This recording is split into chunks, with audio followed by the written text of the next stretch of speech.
Okay.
Hi, how you doing?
Please take your seats. We're ready to start the program.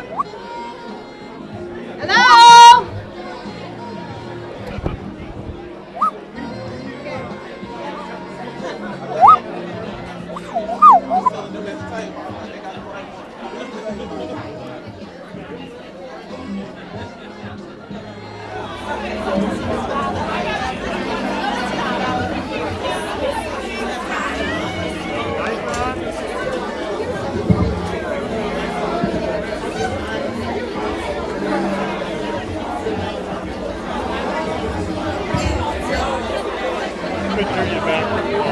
May I have your attention, please? Will you please take your seats? We're ready to start the program.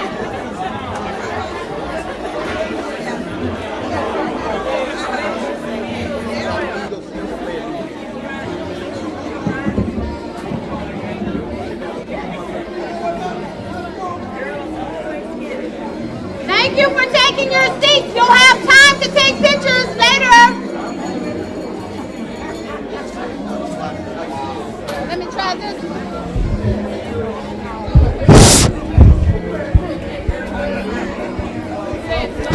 Yes, there you go. Big old turn. That's okay.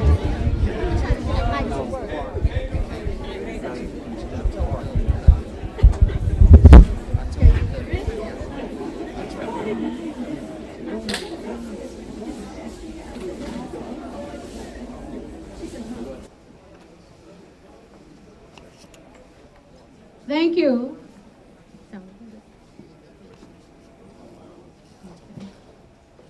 Thank you for taking your seats.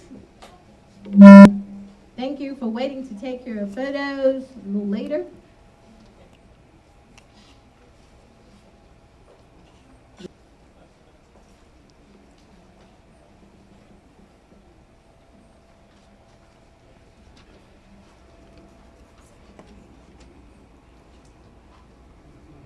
So now that we have your attention, hello. How's everybody doing? Good. I hope you've had a productive day today. And now we're into having this banquet, and it's going to be productive already. You know, there's a bar over there, and I got a drink too. So, a little small one, y'all, just a little tad. But anyway, I'm very happy, even without the wine. I'm just one of those people who's always happy and smiling and love to be around people. And so I will do the same. I've been charged with this assignment to be your mistress of ceremony, and I gladly do that. Have no problems with that. And I'm going to try not to talk too much and put too much of my personality into it, because we have a program of personalities that are going to entertain us and tell us more about what we need to know, informative information. Our theme for our program is democracy or dictatorship. I hope everyone in here is going for democracy. If you're going for the dictatorship, please stand up. If you're going for dictatorship, please stand. We got something to tell you. That's all. We want to tell you something. Okay, no one's standing, so we're all for democracy, which we should be for, okay? So first on our program, we have an invocation, rightly so. We have to talk to somebody about some things we need and we won't. And we have to thank somebody all the time, right? So we're going to call on Reverend Philip Russ IV, retired presiding elder of Hearst Chapel AME, to come forth and set us right so we can do it right.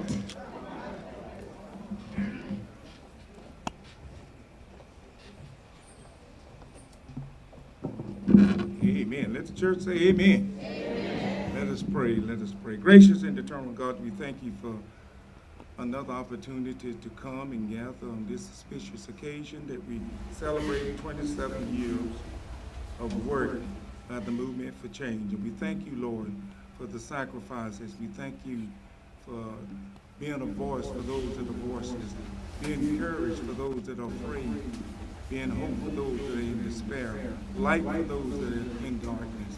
And we ask that continued blessings upon them, the mission that they have, Lord, and seeing that all mankind is free and treated equally without any discrimination of whatever. Bless them, Lord. Bless all of the officers and members. Bless this community. Bless this auspicious occasion. We give you the honor. We give you the glory. We give you the praise. And all of God's people said, Amen.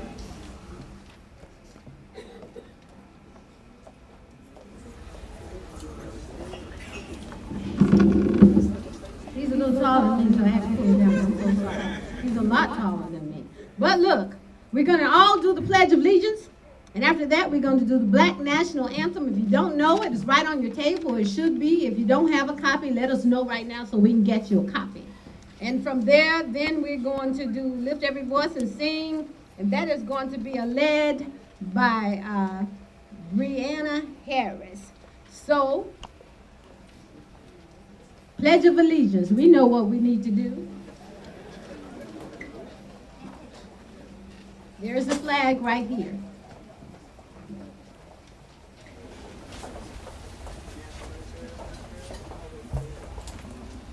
I pledge allegiance.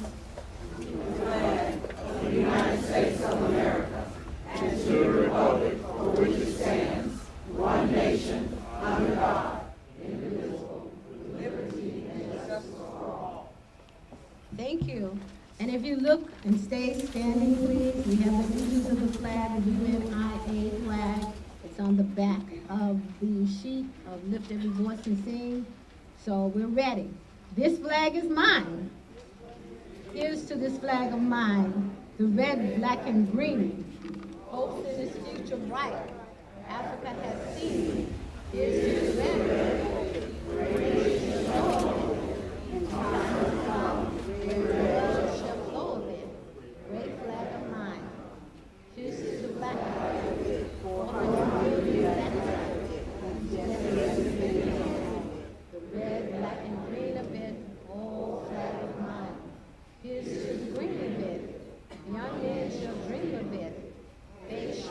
Shall of it, babies shall sing of it, wait so high. Here's to the whole of it, colors are on the whole of it, let's the soul with it, God was told of it. Thank God for giving me great prayer. Thank you. Thank you for your participation. And now we have our soloist who's going to sing, Lift Every Voice and Sing, and this still deserves that you stand at this point, okay? Thank you.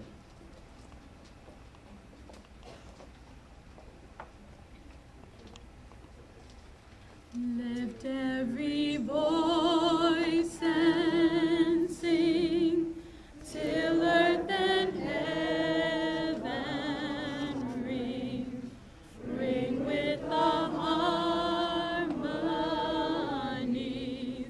of liberty.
Thanks to Brianna.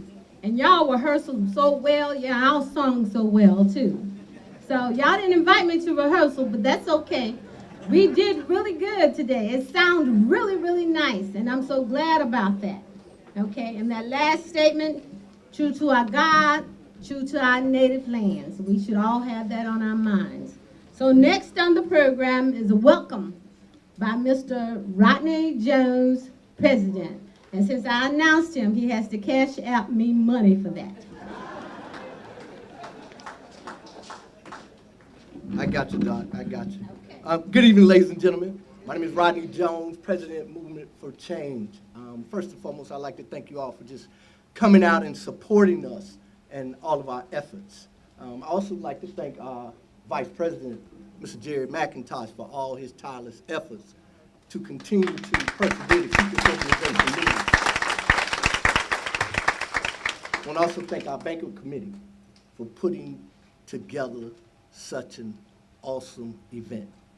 Please give it up one time for our banquet committee. And again, ladies and gentlemen, I thank you for supporting us. So I welcome you once, I welcome you twice. I'm a preacher, so I welcome you in the name of Jesus Christ. So, hey, please enjoy your time. Please remember Movement for Change. Remember the work that we're continuing to do, and for those who continue to persevere to keep this organization moving. Support us, and you support your community. Thank you.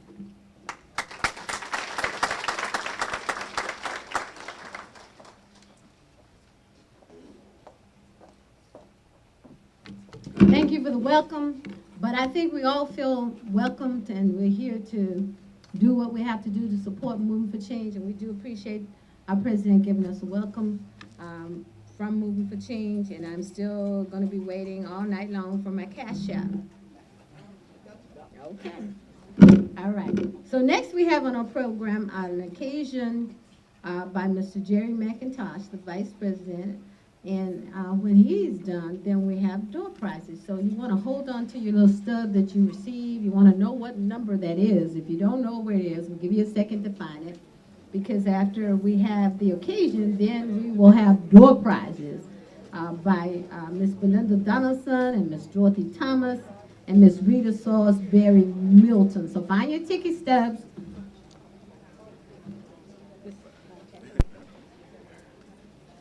Good evening, everyone.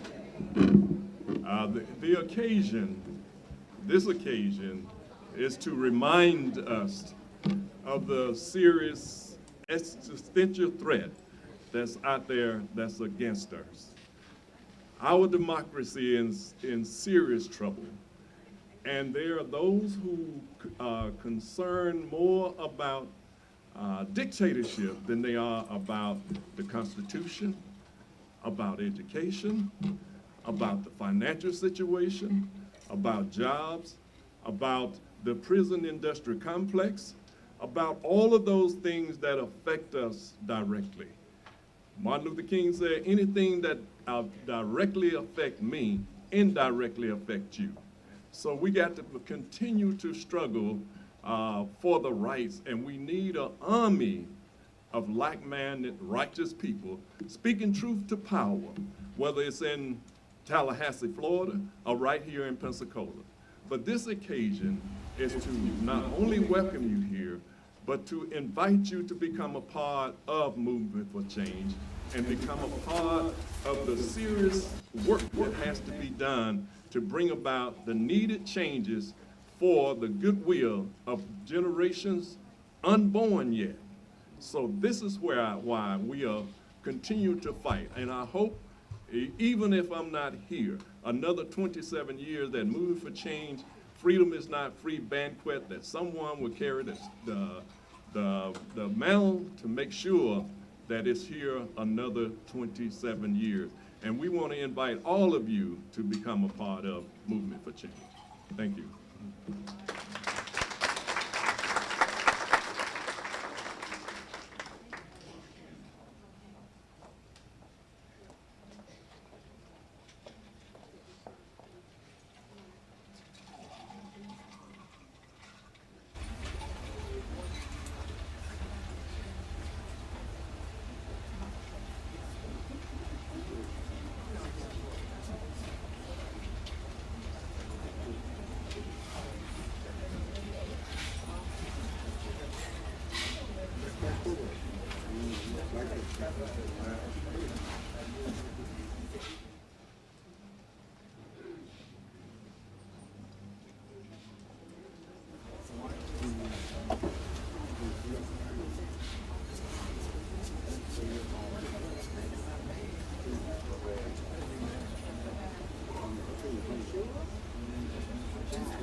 I apologize for the delay, but also, you know, when we're doing work, we're also working behind the scenes.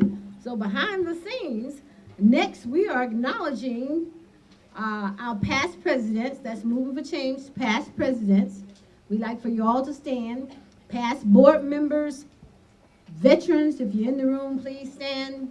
Dignitaries, please stand. And when you stand, stay standing. Volunteers and supporters. So where are you? Past presidents of Moving for Change, past board members of Moving for Change, veterans, dignitaries, volunteers, and supporters of Movement for Change. Thank you for standing. Let's give them a hand. Thank you very much. Thank you. Thank you, Connie. Appreciate it. Next, we're going forward and in remembrance of Miss Carol McIntosh, Miss Georgia Blackman, and Dr. Marion Williams, Mr. Ernest Leatherwood, Mr. Alfred Bruton, and Miss Lily Johnson. We're going to have our Vice President and Miss Della Abbott come and recognize those people for all of their service to Movement Change and to people in the community, period. They were hardworking individuals, and so we want to recognize them right now. So I yield.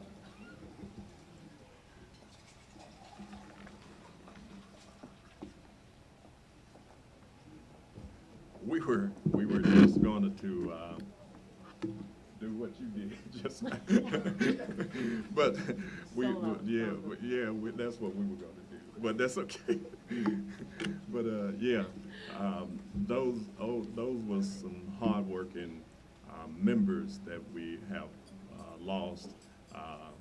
Carol McIntosh, even though we have members that go back many years that we've lost, but those are the members that we have lost in the last year. And so we recognize that we have to continue to remember. We believe in remembering the ancestors. We remember because they were such an intricate part of what we are doing and what we will be doing in the future. And so we have to call on those ancestors to make sure that we are doing the right thing and going in the right direction. Thank you. All right. We good. Okay.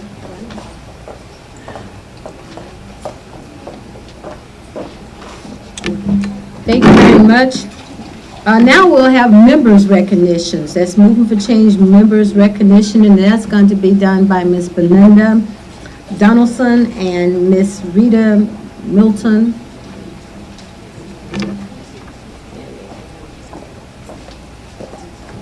Good afternoon, everybody.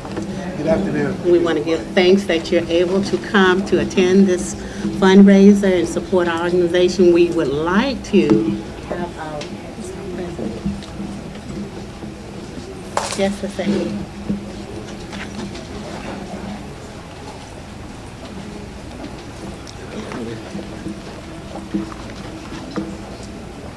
So we would like to have Mr. Mike Keenan, Michael. Mike.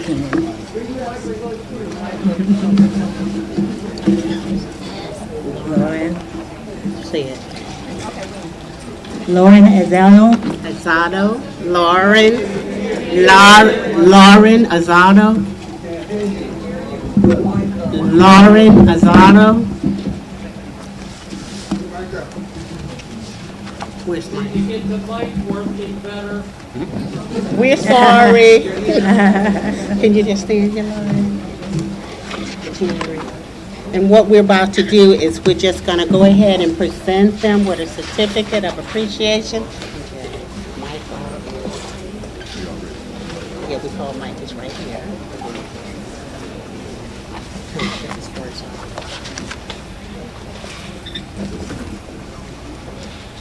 I didn't read while we're doing the presenting, but I can go ahead, I'm sorry. For your excellent community service and volunteerism for various support to Movement for Change educational team. For numerous hours, time, and effort in making worthy tribute to children's success in their future careers. Spelling bee, contests, after school tutoring, eat and learn, parents, and all activities was deemed to assist with the development of children in elementary grade at Woodland Resource Center. And Mr. Joe Herring. Mr. Joe Herring.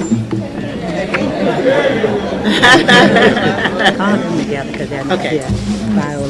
I'll give it to Joe Herring. Oh, I'm sorry. Just take it off, hold it. I'm sorry. Okay. Viola and John Gerald, who wasn't able to attend tonight.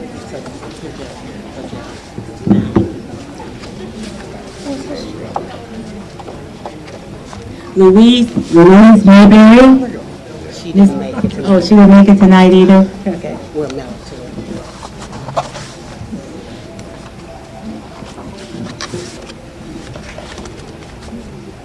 her. Otis Palmer.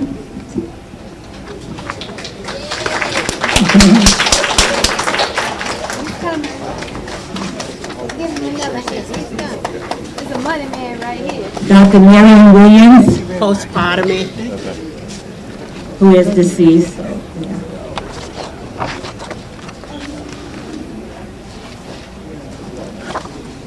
Maddie Satterwhite, Maddie. she wasn't able to make it, but her father will accept it.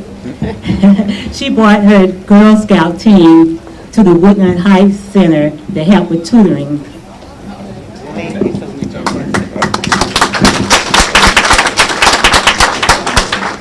And Mike, he was taking care of Movement for Change yard, I guess you would call it, the lawn, the grounds, during the COVID. When nobody else was there, he came and made sure that the grass was cut and trees were cut when it was in really rough conditions. Out there, windy day, you see him out there doing it. So, thanks, Mike. Thank you.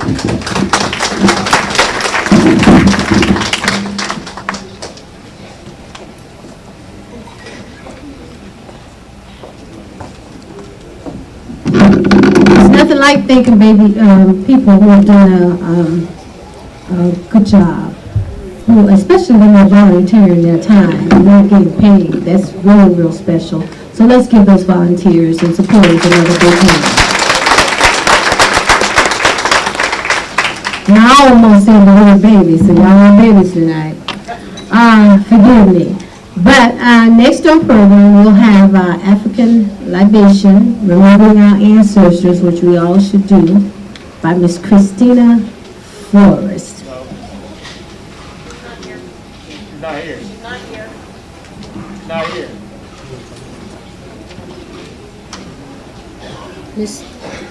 Miss Christina Forrest. She's not here. Okay.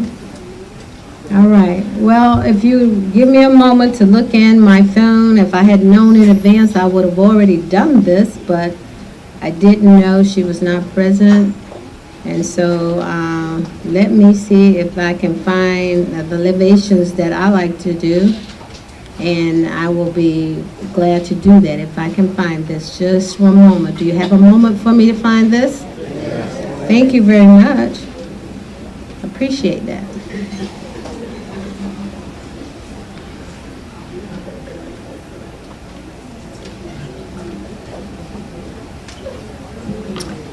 Okay, well, change of program. African Libations by Dr. Tony Anderson Steele. So, you know, we keep going, we keep moving forward. We don't stop because one person's absent, right? really it's her loss because she got to speak to such a beautiful crowd. So here's the libations. It's an African proverb that tells us that people who lack the knowledge of their past are likely like a tree without roots. During the libations, we honor the wisdom, love, and legacy of our ancestors and esteemed living elders. Since we come from dust, we use water and a plant to represent life to perform libations. Libations will refreshing the road our ancestors traveled, and as a symbol of life to purify and to nourish our souls. That's what water does now. We pour libations to celebrate the coming together of the families of these two people. And so, first of all, we give honor and glory to our Creator, the original source of our lives. And what happens is when I say something, you will say Ashe, A-S-H-E. Ashe. Let me hear you practice Ashe. Ashe. Ashe means it's so it is. Ashe can also mean amen. And I know we know about amen. So we give honor and glory to our Creator, the original source of our lives. Ashe. We honor the past to learn from it. Ashe. We honor the importance of family. Ashe. We raise our cup to God to show our reverence for the water.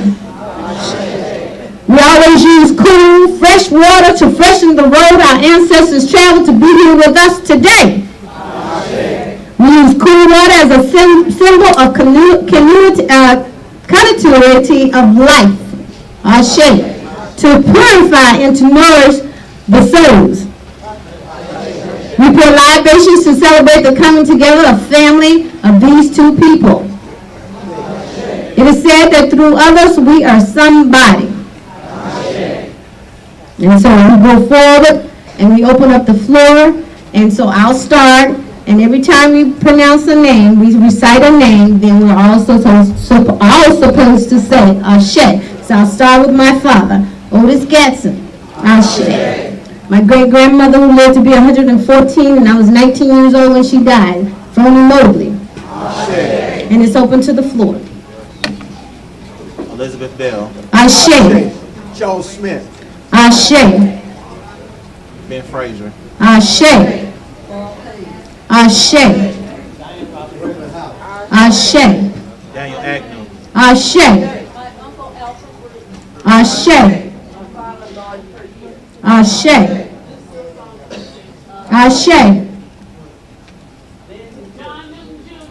Ashe. Ashe. George Floyd. Ashe. Breonna Taylor. Ashe. Ashe. Eric. Ashe. Erica Garner. Ashe. Ashe. Ashe. Ashe. Ashe. I think I heard a name, but I didn't quite hear it. Ashe. So thank you for your participation. And in the last minute, we were able to get our libations on anyway. Okay? So we appreciate you. And we thank you for doing that.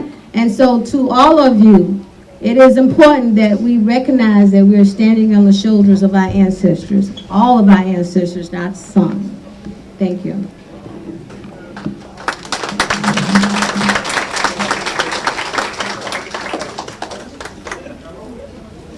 So next on the program is Black Voters Matters. This is going to be presented Mr. Jamel Davis from the State of Florida Organizing Manager. Okay. Thank you.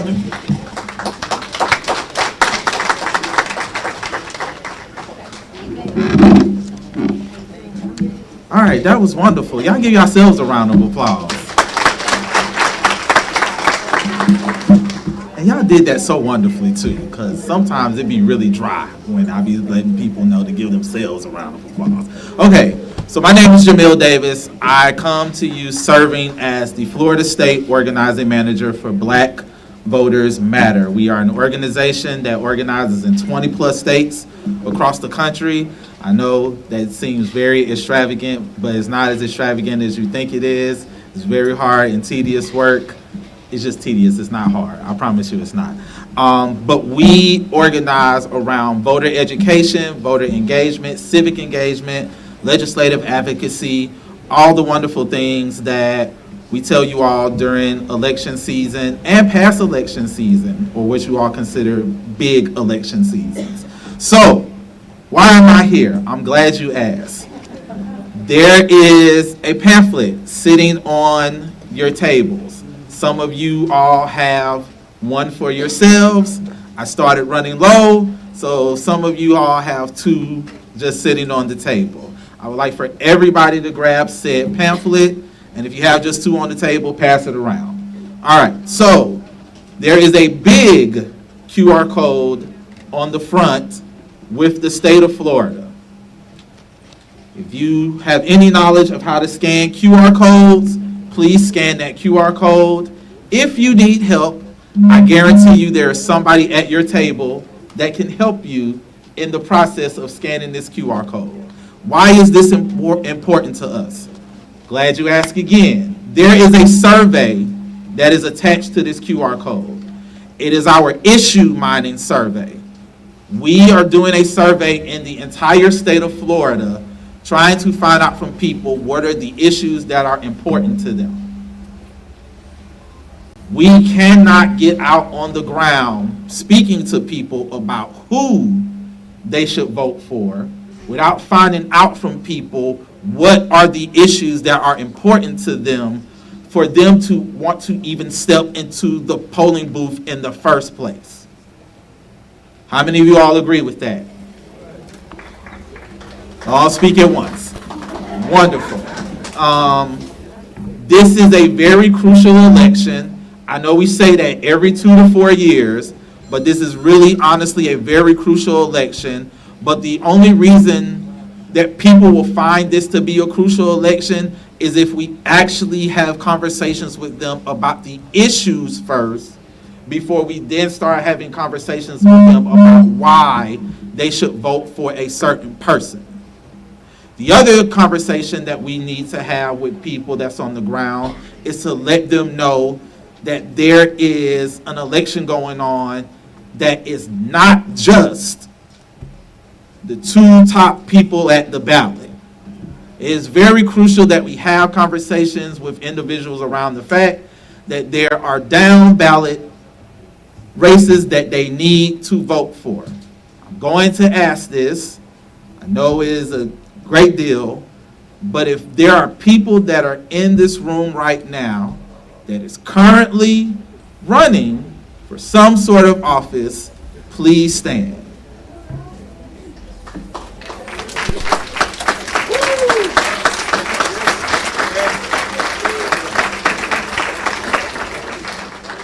I would like for you all to take a look at these people that either did stand or are currently still standing and understand that these are people that you need to do critical research on because they are running for offices within your city and or county.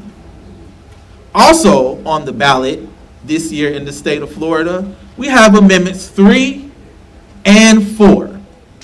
Amendment 3 will allow for the state of Florida to have the opportunity to have what other states in this country have, which is the opportunity to have recreational marijuana be legal in the state of Florida. Yes, I know that's very shocking for most of you all to hear right now because most people do not have that conversation. They only have the conversation around Amendment 4, but Amendment 3 is a really crucial thing. Amendment 4 is also a crucial thing because it provides people the opportunity to have the choice to have bodily autonomy over themselves. It also provides the opportunity to have quality reproductive health care be available to those who need it in the state of Florida. Because currently right now, there is a 6-week abortion ban, and I'm not the smartest person in the world, but the math that I know knows that you don't even know whether or not you're pregnant at 6 weeks.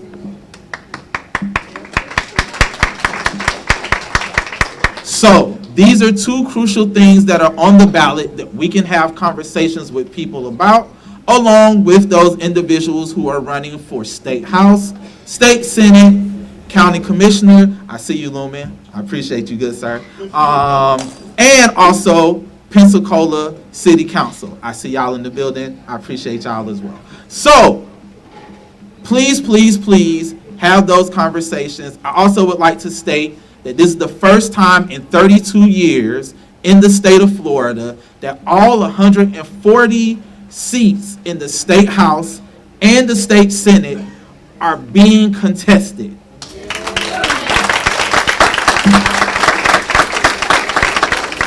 I see you, Haley Morissette. I appreciate you as well. So that's my time. Thank you all. Please scan the QR code so that way we can know what the issues are that are important to people here in Escambia County, because not only are we going to break this down by state, but we are going to break it down by the counties that we do organizing work in the state of Florida, so that way we can have better campaigns being built around the fact that we are fighting back. Thank y'all, I appreciate it. As always, Black Voters Matter.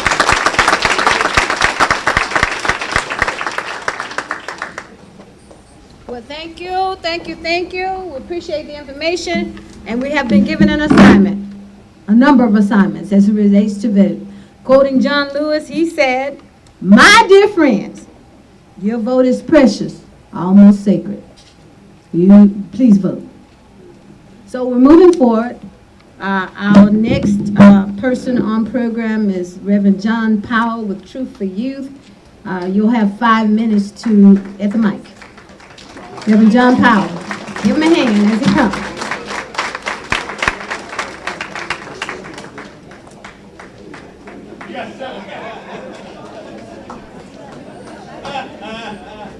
Good evening, everybody. My name is Reverend John Powell. I'm only going to put 10 pounds of sugar in a 5-pound bag. I came here to eat and enjoy a good speaker, and all I want to do is enlighten you, because image breeds inspiration. If there is no image, there is no inspiration. Our young people need more images. Truth for Youth provides image in this community. Now, there's nobody here that can say, honestly, that they don't know about Truth for Youth. They don't know where the Blocks is, Savoy Club, the Bunny Club, okay? They don't know nothing about Belmont Villa. That's where I am. 2.2 acres of property. I've been battling with my partner, Mr. Robert Hill and Vernon Watson. They've been working with me trying to make it happen. We went from $885,000 paying for part of it. Now all I owe is just for half of the part. I don't mind telling you my business, because it ain't about me. It's about us. We seem to have forgotten that we need to own something other than our cars, houses, and churches. Look around the room. Can you name anybody in this room that owns their own building? Look around. You're always renting from somebody. You're always doing it. You can't negotiate with nobody. That's why I came here. I got this one little t-shirt. It don't say nothing about Truth for Youth. What it says on it. And it said, who missing? When you put that shirt on, you don't know how to tell nobody where you got it from. They'll know where you got it from. They'll know you ought to be in church somewhere. Because that's where we used to get our information. So you're not getting a lot of information because you ain't going to church. So I just want to let you know today. Because I'm going to go back and sit with my wife for 49 years.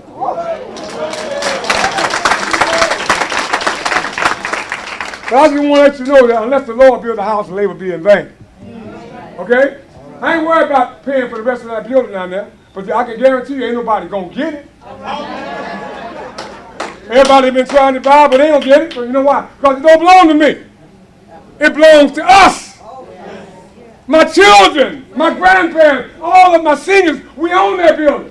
And when we get to it, it's going to be first class. We're going to have an event center. I got the best architect in Pensacola, Eddie Tall. Y'all will leave me alone, I tell you.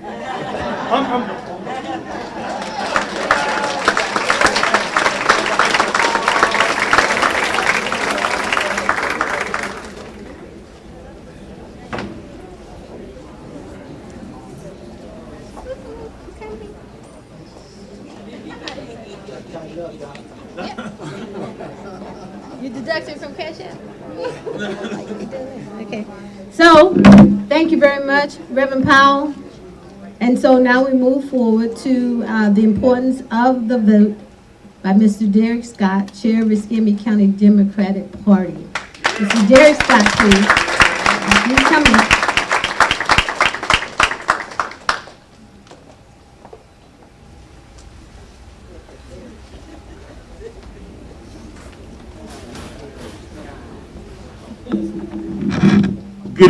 Good evening, and good evening. I have to pivot a little bit because my good buddy Jamil just got up here and did 3/4 of what I was going to talk to you about. So we're going to try to pivot a little bit, so bear with me as I do so.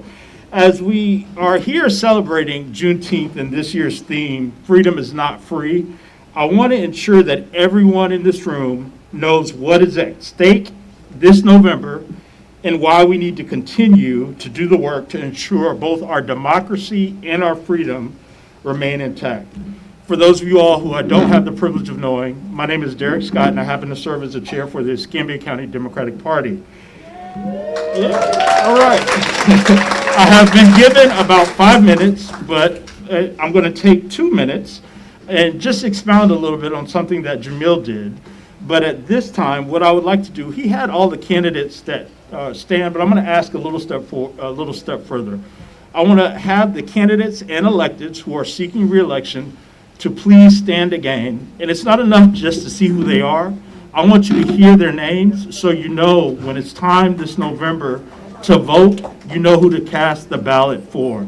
So if you could, electeds and candidates, please stand. And I'm going to call on you individually as we move. I'm going to start in order to my closest to me, ma'am. And what are you running for? I'm running for the courthouse district 2. Okay, thank you. Thank you. Commissioner May, our duly elected newcoming commissioner, doesn't need to be on the ballot, but he is already going to be elected, and so we'll give it the opportunity for you as well. Thank you, Commissioner May. Haley Morissette. Hey everyone, I'm Haley Morissette. I'm running for State House District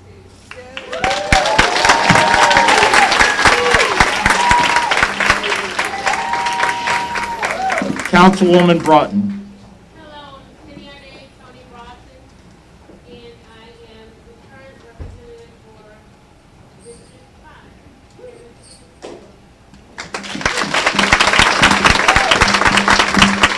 The lovely lady in the orange who is looking to unseat Matt Gates. Please tell us who you are.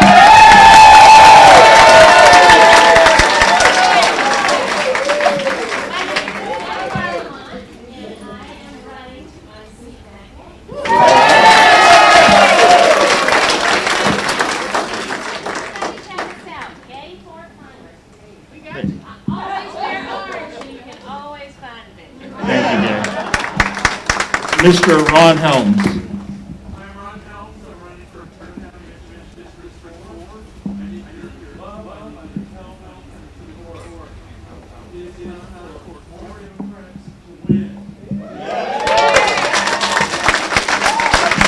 Thank you. I just wanted to point them out because as Jamil said, these individuals are proven, they're working hard and want to ensure that and stealing from the Democratic Black Caucus of Florida, who just had their 31st conference in Gala this past week, democracy does not die on our watch. Amen. Right? So they did that in less than 2, so I'm going to take just a few more minutes. And I want to make sure that, and I probably don't have to do this because we've lived the last 4 years, but in the last 2 years, I just want to quickly recap what we've seen here in the state of Florida. We've seen the State Department of Education revise its curriculum to say that Black Americans benefited from enslavement. We've seen a constant erosion of our ability to vote and and hear our voices heard as Black citizens. If we look back at the end of December 2022, the state of Florida legislature passed a bill that removed everyone who had enrolled in vote by mail from receiving their ballot. So everybody in this room, and I want to say this just to this point, everybody in this room should be enrolled in vote by mail.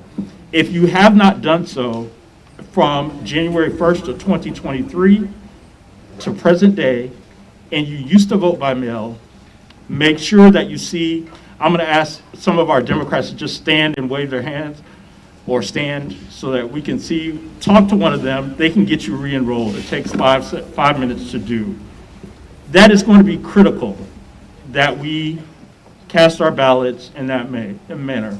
I want to say vote by mail should be your plan A. Your plan B should be early voting. And if you have to, election day should be your last resort, because you never know what's going to happen. We've seen it time and time again. People block the precincts, your access to the ballots. You just never know. So this is your opportunity to make your voice heard and do so. We've seen Senate Bill 7050 pass. A lot of our organizations like Movement for Change, NAACP, the Democratic Party, so on and so forth, can't register voters the way we used to. We've seen Senate Bill 1718. I'm sure all of you have been to the doctor recently, and now you see this one question that you didn't have to ask that never popped up, and that's, are you a U.S. citizen when you check in, right? That's an invasion of our privacy and our rights. We look at HB 543, the concealed carry. Now, I want to make sure that everybody knows that that bill, that piece of legislation that's passed, is dangerous to black men. We just saw what happened in Okaloosa County, in his house. This is the result of things of this harmful legislation. Florida's under a travel advisory. We saw the Supreme Court repeal Roe versus Wade. They just recently repealed the ban on bump stocks for semi-automatic weapons. Florida has a 6-week abortion ban. And now, if you have children, they're able to work almost full-time jobs here in the state of Florida. Employers can cite them to work 30 hours a week. That legislation impacts black and brown communities more so than anybody. We have an opportunity to correct the wrongs that have been passed upon us, but it's going to be up to you, it's going to be up to me, and everyone that you and I know to make sure that our voices are heard and we cast our ballots this election cycle. It's not enough to just plan, oh, I'm going to vote in November. We have a primary. We have to make sure that we get out to vote in the primaries, because our local elections are decided during that time. So if you wait to the general election, you have no say-so in what goes on here locally. You heard all of the people who are running. I encourage you to make sure that you talk to them. They need your support. They need your volunteer hours. They need you to make phone calls. They need you to write postcards. They need you to knock doors. I came to you last year 80 pounds lighter because this has been the most stressful time, as we know, our democracy at stake. I won't say that I've eaten myself into stress, but I will tell you, it's kept me up to the point that it's a lot of work. We got to make sure that it's not in vain. So I hope that you'll allow me to lose these 80 pounds as we move forward into November by doing your part and making sure that your voice is heard, and that is through your vote. Take 10 people. Everybody do this. Write down 10 names as you get home to see and make sure that they go vote. You check on those 10 people and have those 10 people do the same. We have an opportunity, and the numbers are on our side. We just actually have to get out and vote. So I implore you to do what you can, make your voice heard, and get out and vote. Thank you so very much.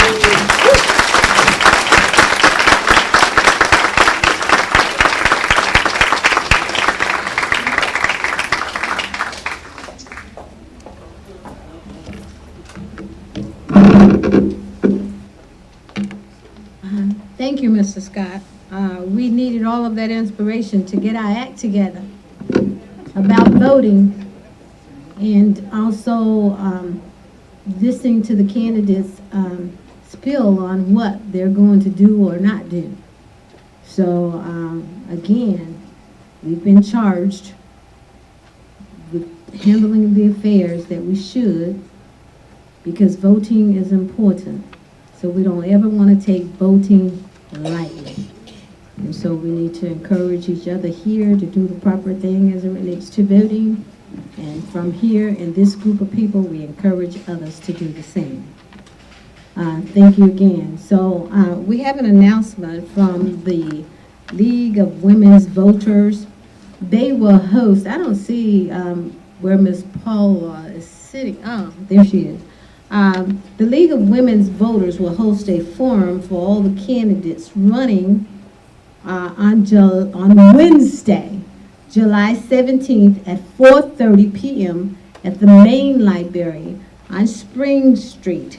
If you want additional information, there's Ms. Paula Montgomery, and she's standing for you to be able to ask her question in school board candidates on July 17th, which is a Wednesday, at the Spring Street Main Library. And she's standing there for any questions that you may have. This is a presentation and a forum presented by the League of Women Voters, and we appreciate the youth and the League of Women Voters for all that you do. Thank you very much. So I'm going to let Mr. Clay know up front that we're ready to eat.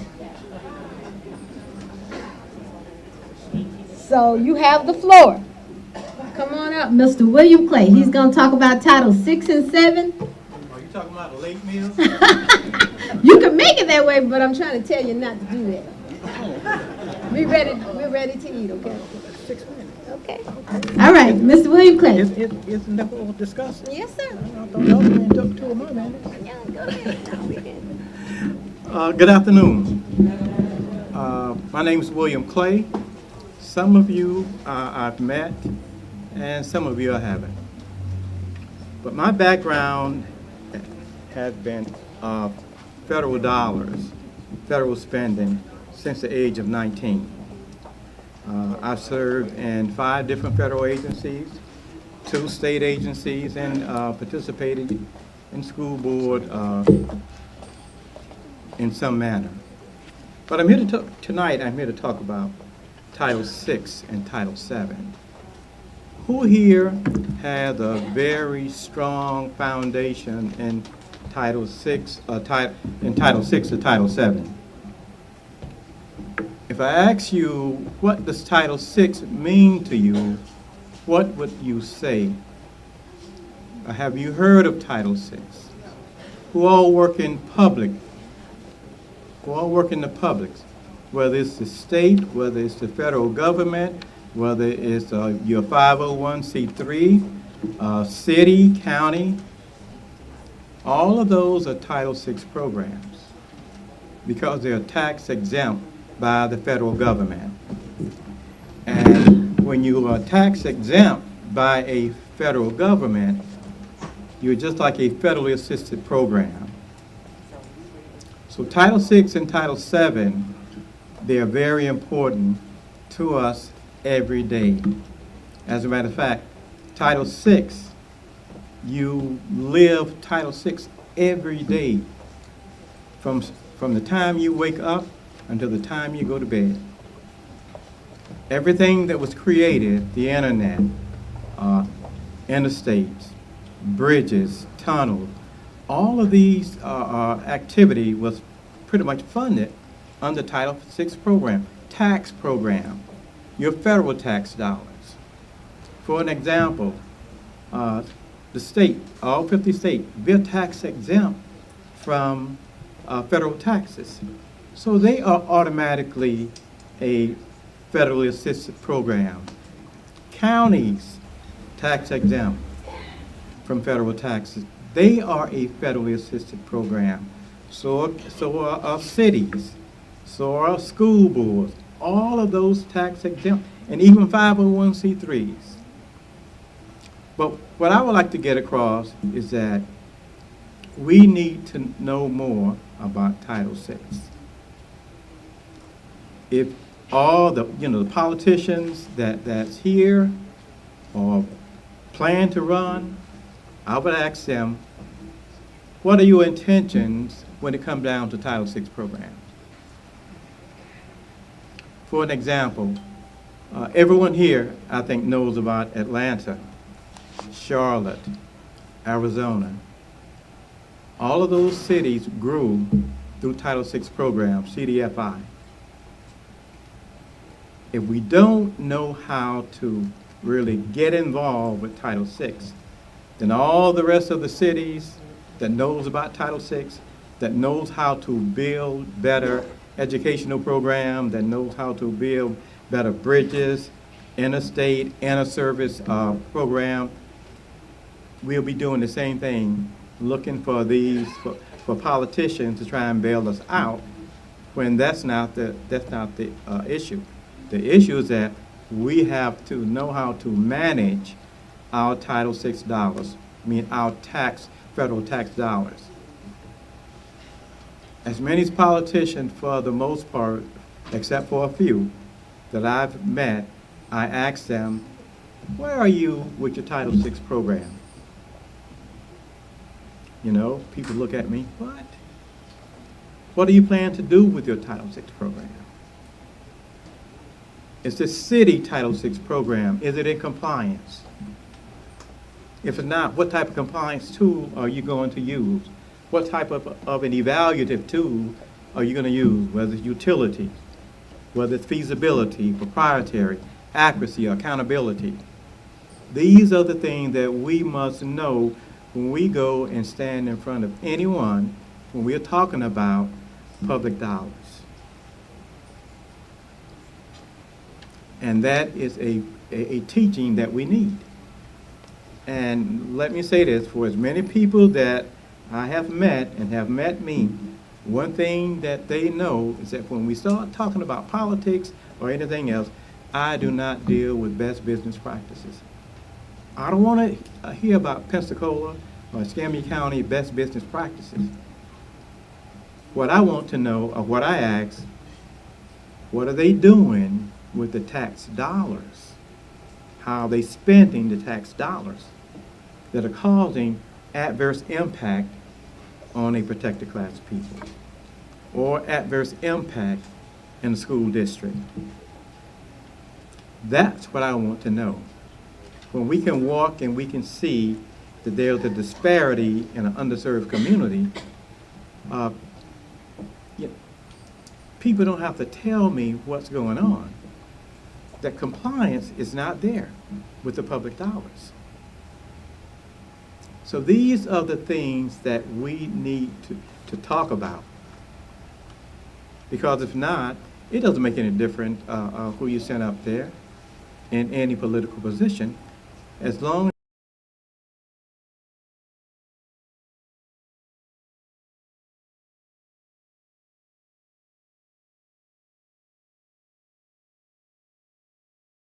we getting the same results, because the same administrators are in the same position. The same administrators are in the same position. So how can we get something different with the same person or same people spending the money? Now, if someone can tell me something different, let me know. But I haven't seen it happen with the same person signing the check.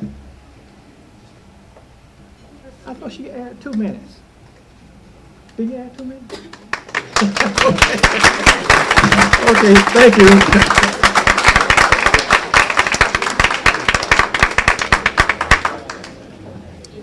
Thank you. It's pretty clear that Mr. Clay loves talking about Title 6 and 7, and it's really informative if you dive into it and try to understand it. And he's able to interpret it well, so he's available whenever you need him, Mr. William Clay. So get your tongues all juiced up. We're going to be feeding you in just a moment. But before that, we want Brianna Harris to come and give us a selection, a solo, a song. And then right after she does that, we're going to ask Reverend Harris to bless the food, and we'll be on point. Once Reverend Harris blesses the food, I want the head table and everyone else to go into that third door, but not all of you at the same time. I'm going to call you by table numbers, okay? So gonna go in that third door over there, and you're gonna go to the buffet line, and you're gonna come out the first door that's closest to us right here, and back to your table. So I look forward to you enjoying your meal. And right now we're gonna have Brianna come up and give us a song, and we're going to enjoy what she sings, because that's the type of voice that she has.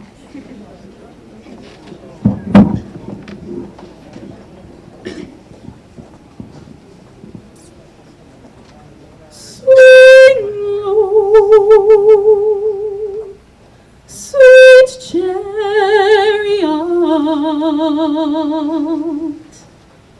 coming for to carry me home. Oh, swing low, sweet chariot, coming for to carry me home. Swing low, sweet chariot, coming for to carry me home. Oh, swing low, sweet chariot, coming for to carry me home. I looked over Jordan, and what did I see? Coming for to carry me home. Oh, band of angels just a-coming up to me, coming for to carry me home. Oh, swing low, sweet chariot, coming for to carry me home.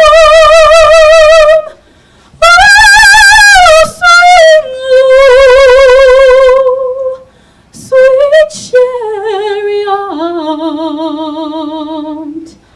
coming for to carry me home. Oh, if you get there before I do, coming for to carry me home. Oh, just tell all my friends I'm coming too, coming for to carry me home. Oh, swing low, sweet chariot, coming for to carry me home. Oh, swing low, sweet chariot, coming for to carry me home.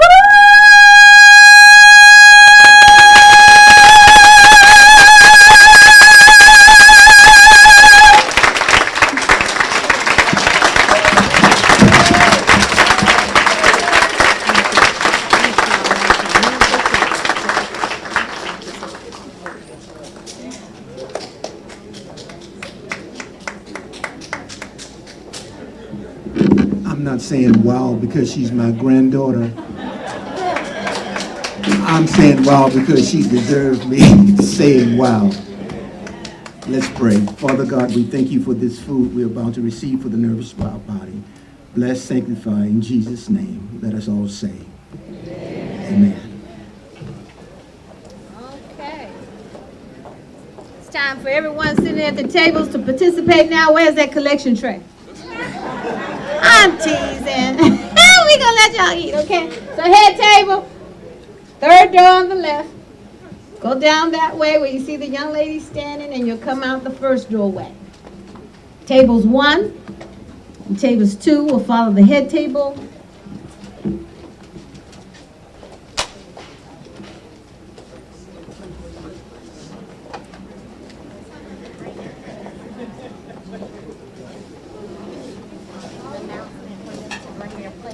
no, I didn't. Wait.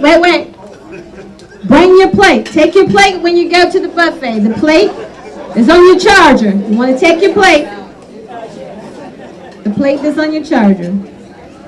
You want me to throw that away for you? Or you going? I can throw it away. I don't mind. You're welcome. Not a problem.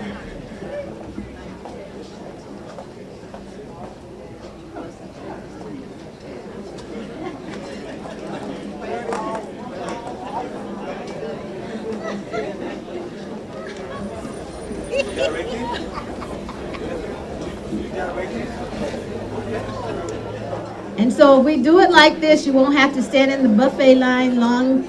So if y'all could just hold on to your patience a little bit, you will all get something to eat. I'm hungry too. Oh, you're welcome, ma'am. No problem.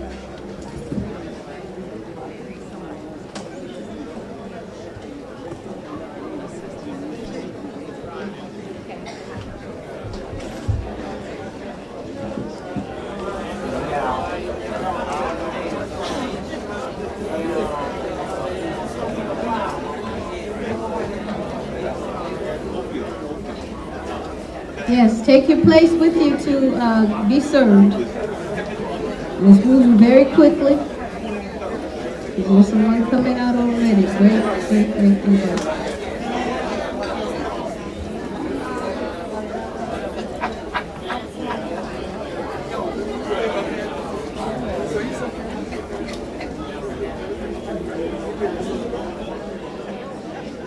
So we have some senior citizens in the building who are using canes and walkers.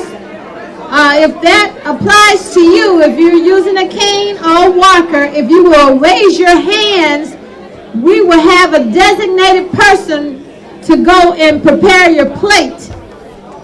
So I see one hand, I see two there, three, okay. So keep your hands raised so we can assign someone to go to the buffet and get your plate. So keep your hands up now, please. Okay, two here. Yeah, but that's short.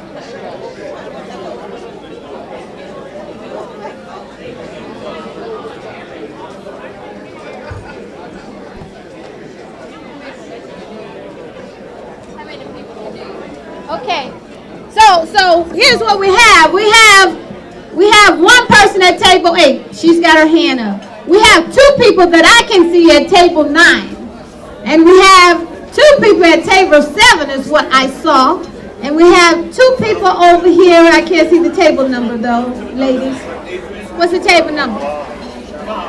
Table number 5. We have 2 people at table 5 and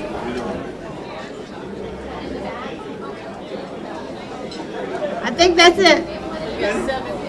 Where's the other person? I'm sorry. What's the table number, baby?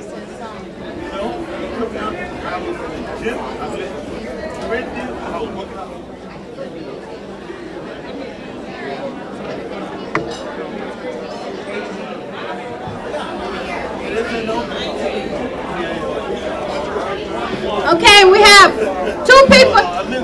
One person at table 21. We need to get their food from the buffet, please, ladies. And we're calling tables 3 and 4. Take your plates with you and go to the buffet, please.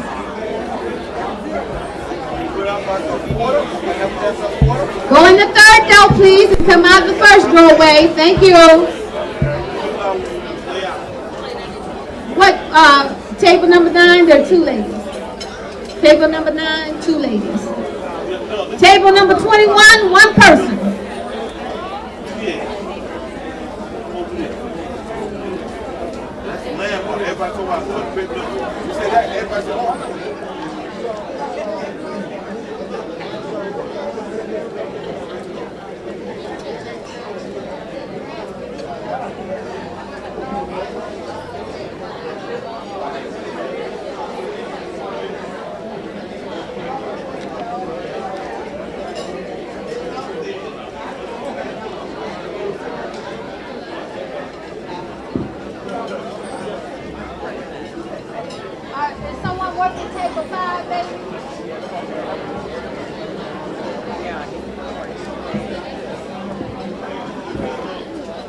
5, we need help for 2 people at table 5 to get their place from the buffet, please.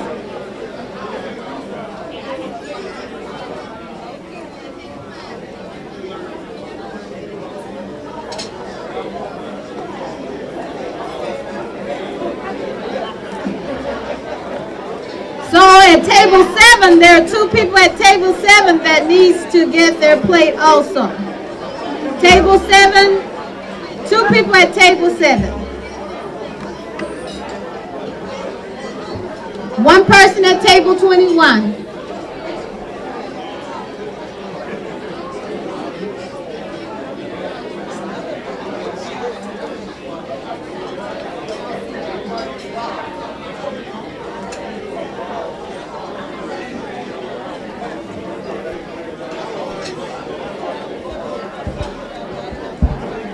How you doing? Okay. Ladies, we need someone to help 1 person at table 18, please. Table 18, 1 person.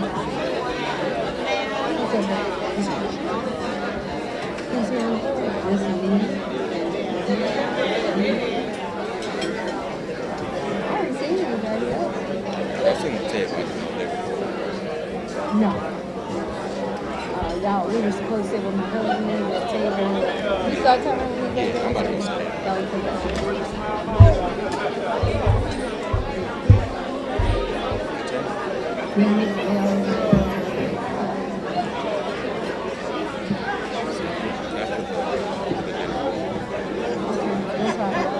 else in the Jerry was taking care of him. He was calling me and standing right there. And all you have to do is ask him. So you give me whatever you're ready. See the tall guy sitting here? He's right here. Oh, yeah. Under the W on the BO. Oh, yeah. That's Jerry. And he's a great photographer. And so, whenever you're ready, they're moving pretty good. So let me call Taylor. Let me see. Okay, how are we coming with getting the plates to the tables 9, 5, 21, and 18?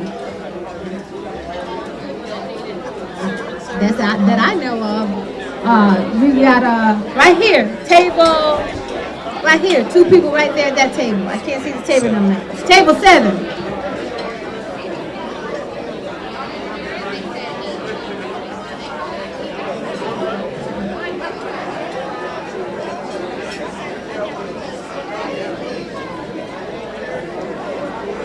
Okay, we're moving along and we're going to call tables 5 and 6. We understand we have 2 seniors at table 5 and we're going to get their place there.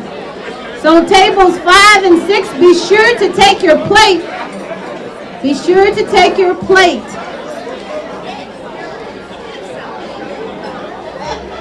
Go through the first door and out the last doorway. Thank you for your cooperation. Do we have any other seniors or you need a plate, baby? Okay. Will you go get her a plate for me? Right there in the blue, right there. Okay.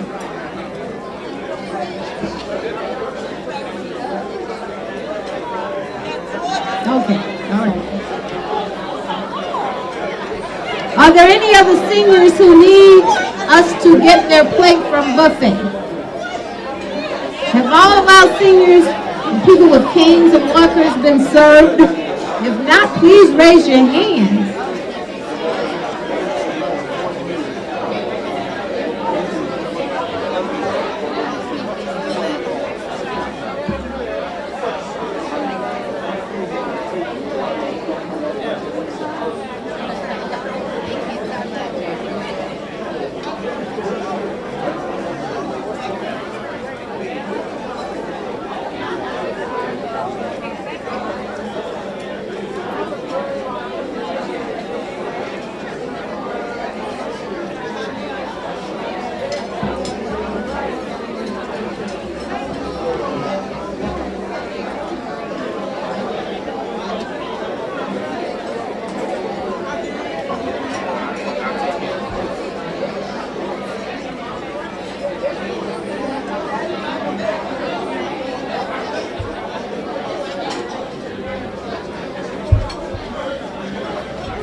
You have to take your plate to go to the buffet. So,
tables 7 and 8, please get your tables off, your plates off of your charger and go through the last doorway and come out the first doorway. Tables 7 and 8. Tables 7 and 8. Take your plates with you off of your charger and go through the last doorway and come out the first doorway.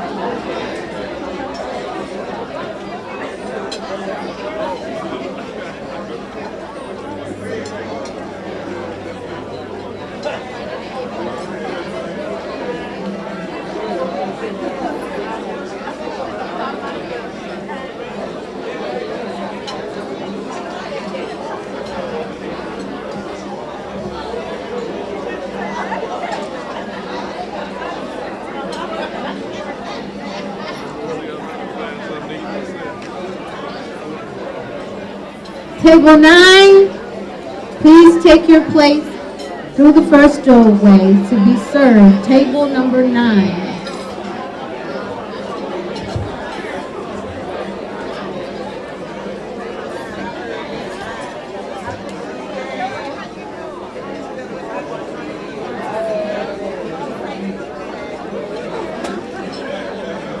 Don't be going out the back door because I showed up.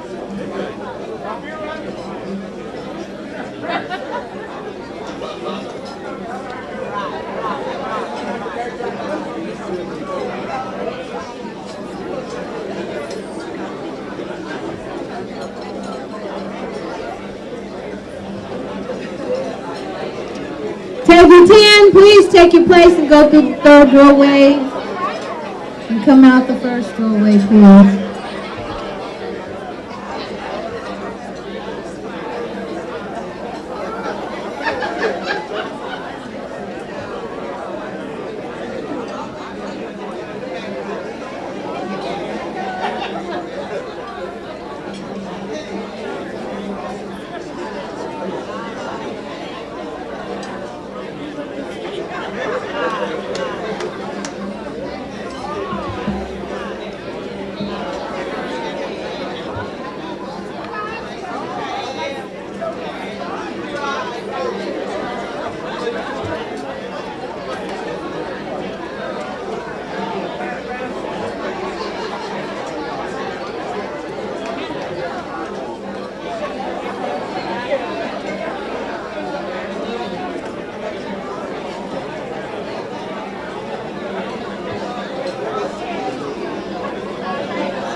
Table 11, please prepare to go, get your plate and go to the buffet. Don't forget to take your plate with you in the third door. Go, table 11.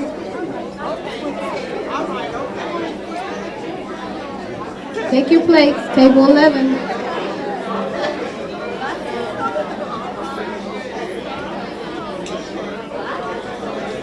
Table 11. You have to take your plates. Go through the third doorway. Come out the first, please.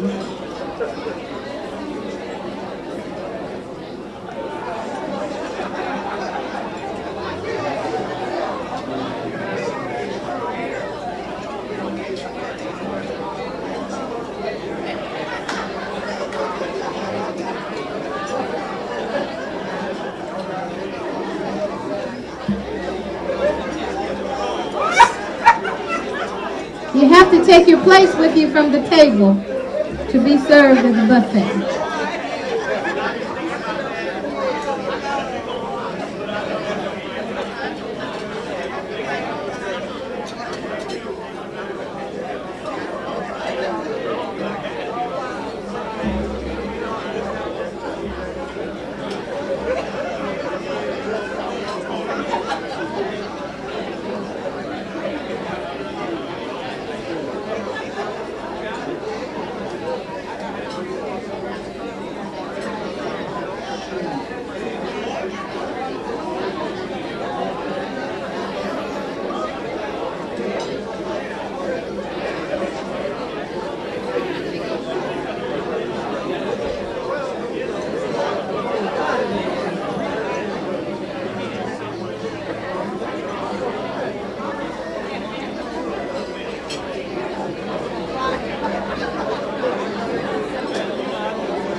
Tables 13 and 14, please prepare to go through the third doorway and take your place with you off of your chargers.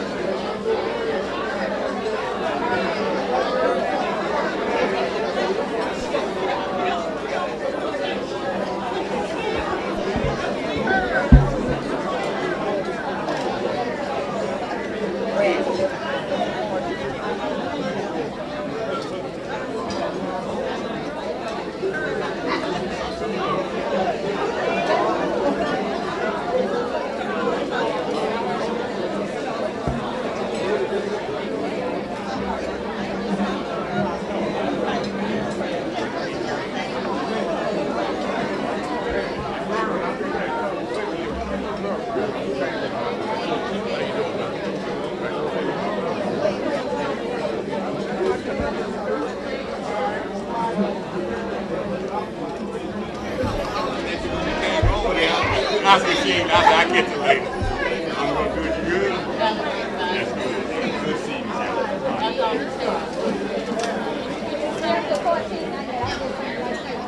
But I really want to let them.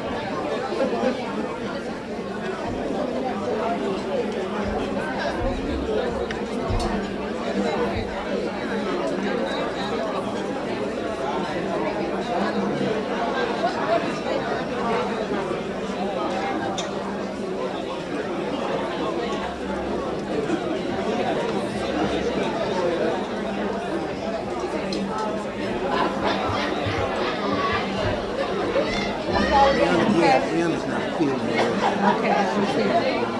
She's feeling better soon. Okay. Y'all take care, all right? Hi, baby. Take care.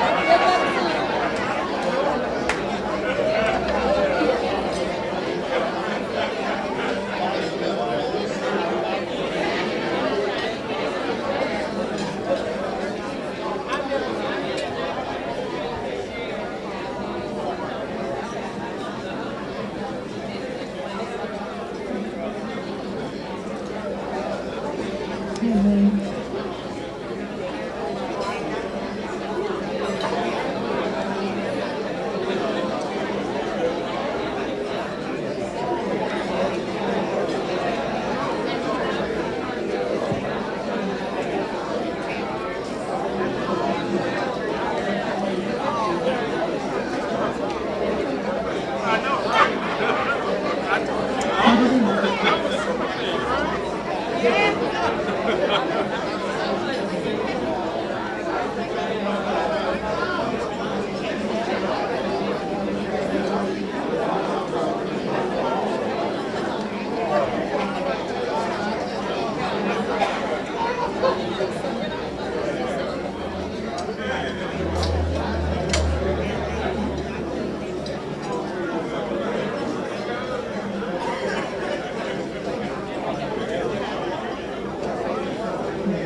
Tables 15 and 16, don't forget to take your place and go through the last door there. And come out the first doorway, please.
Tables 17 and 18, please take your plate and go through the last doorway.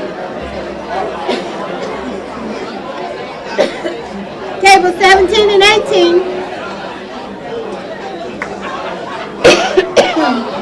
Please take your plates.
very nice night for me. And I got all the information, got all the politicians, and we'll be seeing one another.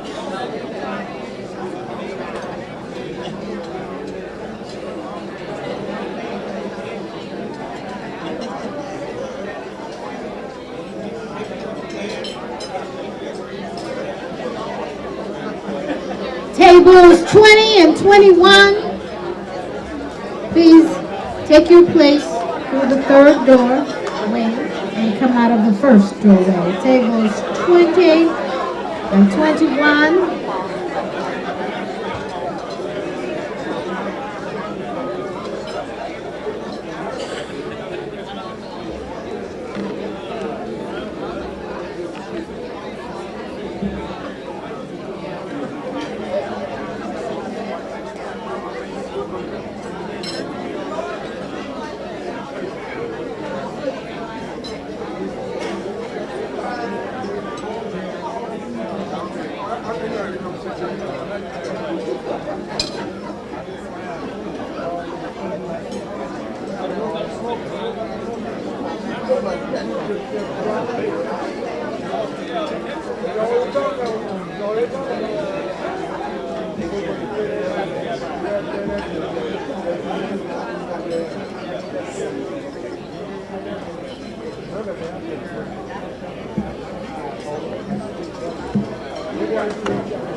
We have dessert. We have dessert.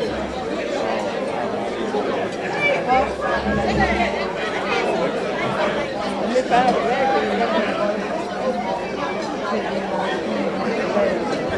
Hey, where you going?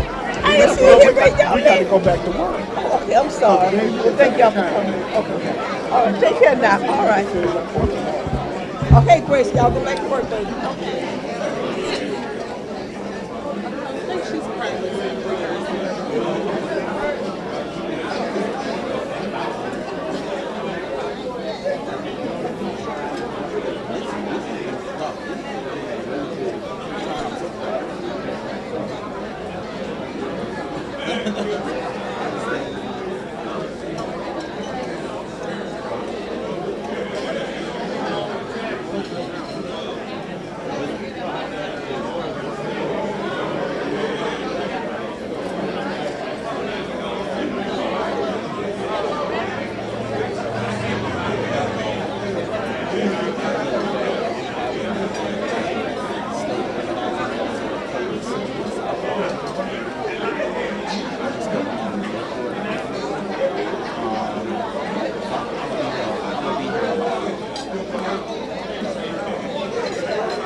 She's like, let's be close. DC do get crazy.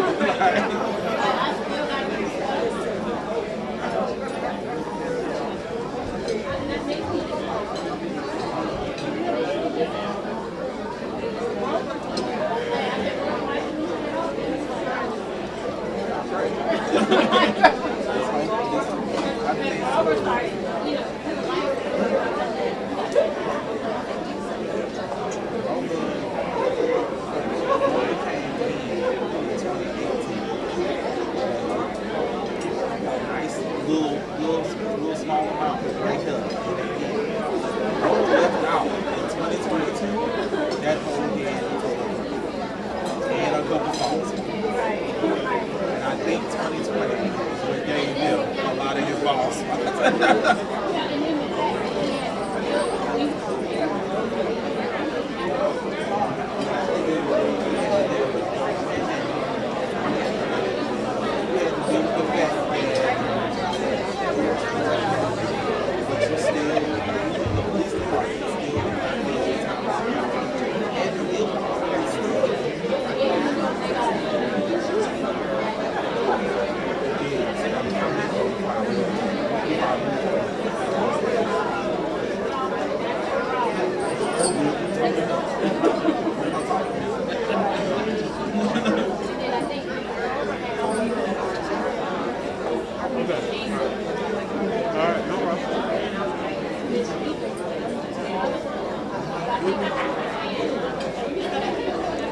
If you could, share it with Mr. Robert.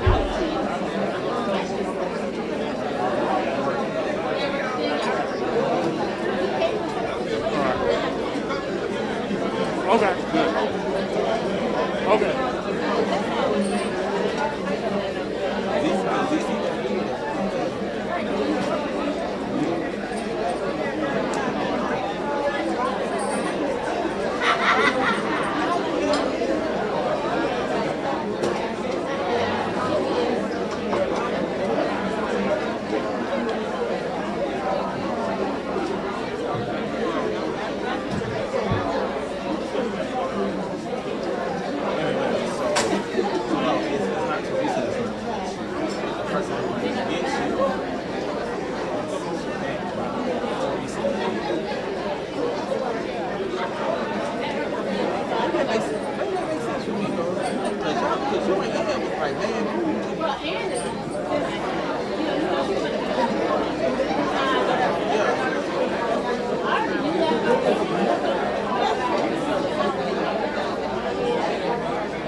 But I think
Excuse me, ma'am.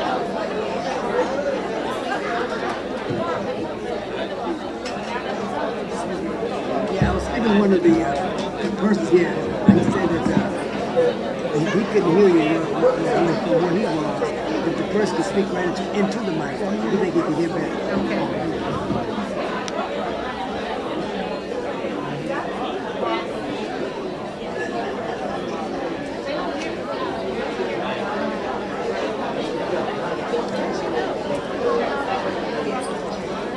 Tony, we gotta do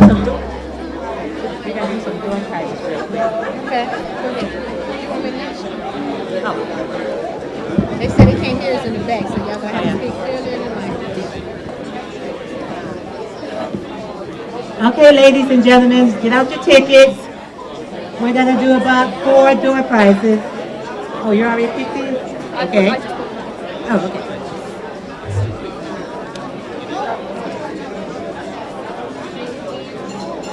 And if you would, just go and get your ticket, your gift from right up front. Okay, she has given me ticket number 033 033 033. Going once, twice. Okay. Oh, they said they can't hear us. Oh. That ticket number was 33033.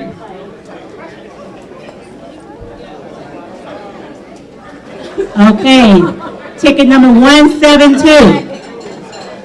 172. 172.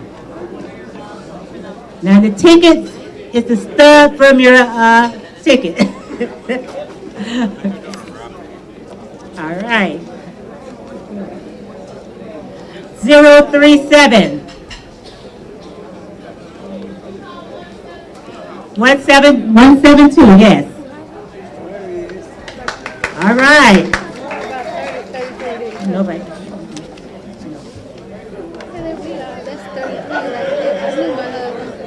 Where is he? He's over there. So what do you want him to do? He could go up there and get a gift.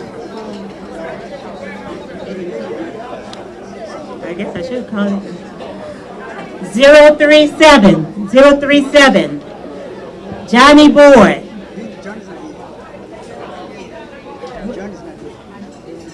But this is another Johnny Boyd. 037, Johnny Boyd.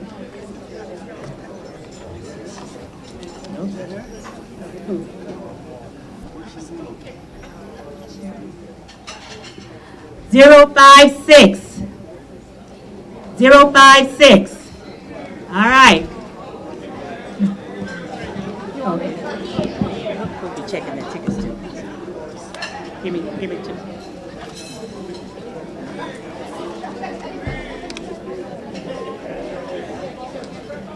Zero, 4. 044. Yes.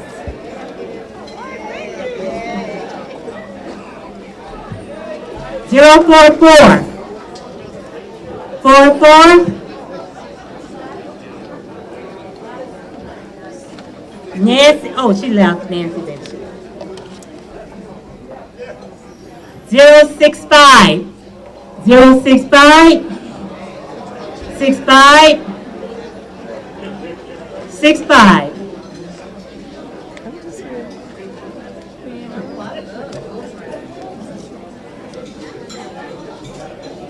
169.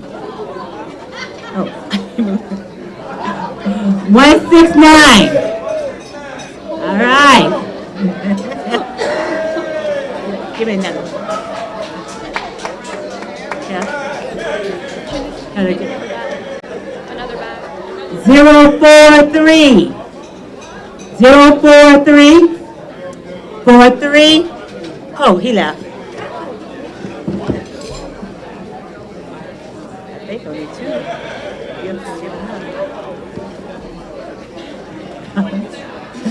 045. Did you call 033? Oh, this was to go in the drawer. What this was going in? Oh, it's already. Oh, you called this already? Yeah, all those been called. Oh, okay. I was about to double check. Oh, she gave this back to you? How'd she do it? Oh, it was up here? Oh, okay. No, the 033 was Got two down more? here. I don't know what these. That was back there. 119. Let's move this out the way. 119. All right. It's fine. 146. 146.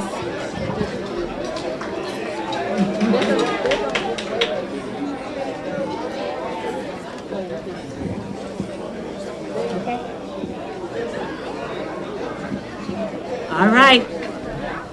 Yeah, well. Want to get a couple more?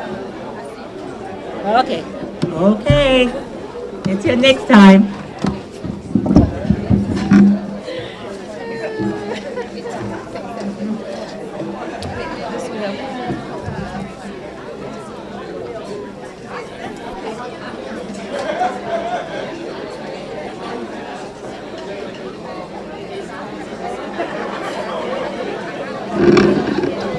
Okay, now it's important that we don't let the meal make you drowsy or go to sleep. We got a little bit more to go through, okay?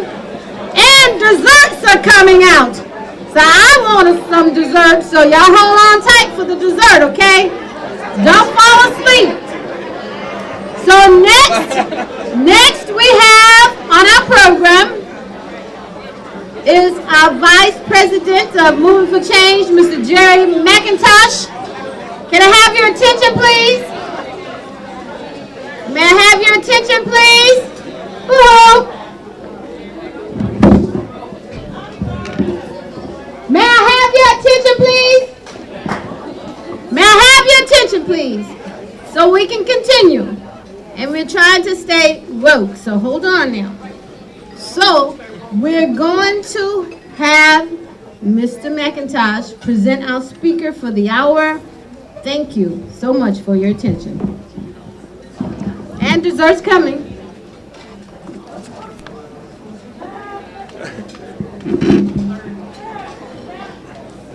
Hello again. I'm going to do this short because I could go on and on about the speaker, Kyla Janae Lacey.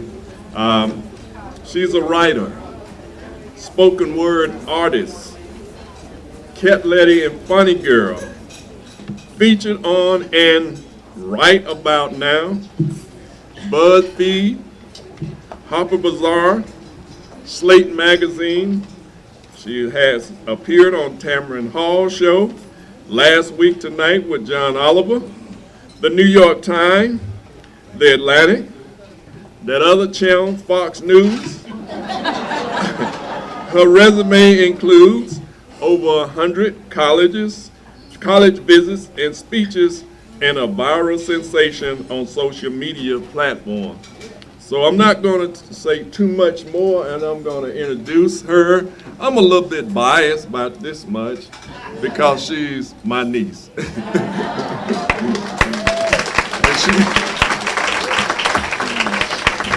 And she wants you to know that she's the family favorite.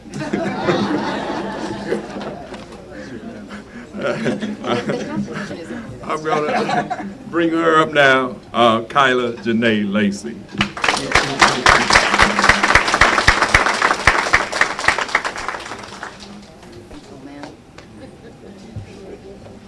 I'm just glad that you said my name right, because that would have been really awkward. And before we start, I know you made mention of Amendment 3 and 4, and you stated that Amendment 4 was about bodily autonomy. Amendment 3 is as well. I wanted just to add that as well, as many black men face long prison sentences because they were jailed for cannabis. So it is, you know, listen, if you can drink, you should be able to have a joint. But anyway. All right. I ain't lying, buddy. Listen, I ain't lying. Listen. You're right, you're right. I know who the newest group of demographic that is using it, so and they are here. But anyway, okay. So happy first week of summer, everybody.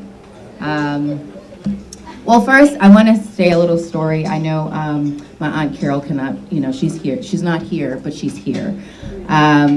When my Aunt Carol had a birthday party, was it a birthday party? I don't know. It was a party. She had a party, and she invited her then boyfriend, and he invited his crazy brother, and she invited her neighbor, and here I am. So I want to thank you guys for, you know, having that party. Two crazy people met, and here I stand, you know. So, happy first week of summer. It is officially the longest day of the year or the week, and we are also at the dawn of a long road ahead of us. Black people have not only lived, but found a way to thrive in the bowels of this country for centuries. Throughout this nation's history, there has been a systemic effort to eradicate our successes, communities, as well as us. And racist's biggest problem with black people is somehow thinking that black people are useless if white people cannot use us. The exercise of our autonomy and self-determination is not only fearful to them, but is imperative to us. Some years back, can you guys hear me still? Like this is a lot of feedback. Some years back, one of my poems went extremely viral and was shown by a white teacher and now friend, Matthew Hahn. He showed this to his mostly white students in his mostly white town in the middle of Tennessee, which is kind of, you know, redundant, but. After having previously received a warning for giving his students an article written by Ta-Nehisi Coates, he was subsequently fired for showing my work. And actually, part of the reason was they said that we were not credible sources. And I was like, yeah, I'm not a credible source to my own experience, but here we are. As an outspoken writer and poet, before, but especially after this, I received more than a troubling amount of online harassment and vileness.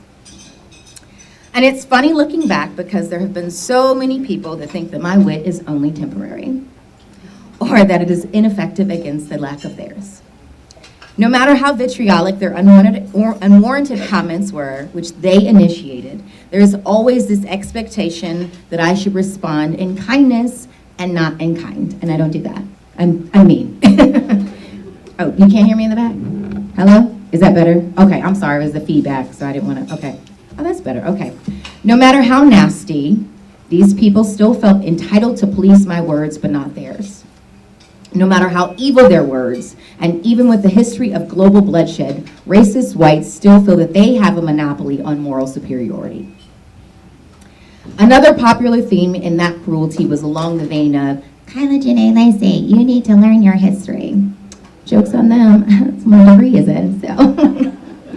And it's also an outright indictment on the perceived quality or lack thereof of my education. And as I stated, I have a degree in history, and secondly, my high school, where I took almost exclusively honors and AP courses, was at the time the top 25 in the state of Florida and #1 in Seminole County. But what it also tells me is that someone who says something like this either thinks that I'm unintelligent just by pure genetic makeup, or that schools that serve minorities are more likely to give out less than stellar educations. So which one is it? Are you the racist, or is it the school system? And speaking of education, education has long been important to not just the Black community, but around the world. And it is also an exhibition of power. It is no secret why it was illegal for slaves to read, because, well, education is freedom. The same lawmakers who were preaching about said freedom in the construction of this nation were the same lawmakers who used other humans as cattle and banned them from having books. Have you heard that one before? And many of you have heard about the famed Black poetess, Phyllis Wheatley, but I don't know how many of you know her complete story or her connection to Thomas Jefferson. Okay. So Phyllis Wheatley, her connection to Thomas Jefferson concerning freedom. When she was just a child, Phyllis was stolen from her parents and her motherland and sold into slavery. She was also named after the ship that brought her here. She was purchased by John Wheatley, who took an active interest in her education. And between him and his children, Phyllis was taught multiple languages, instructed in the classics. I don't know who gets to decide what's classic, but here we are, and became a prolific poet. Her poetry was so good that it was even a question whether she was the author. A story that a poet that I know who gets her stuff stolen from a lot would know.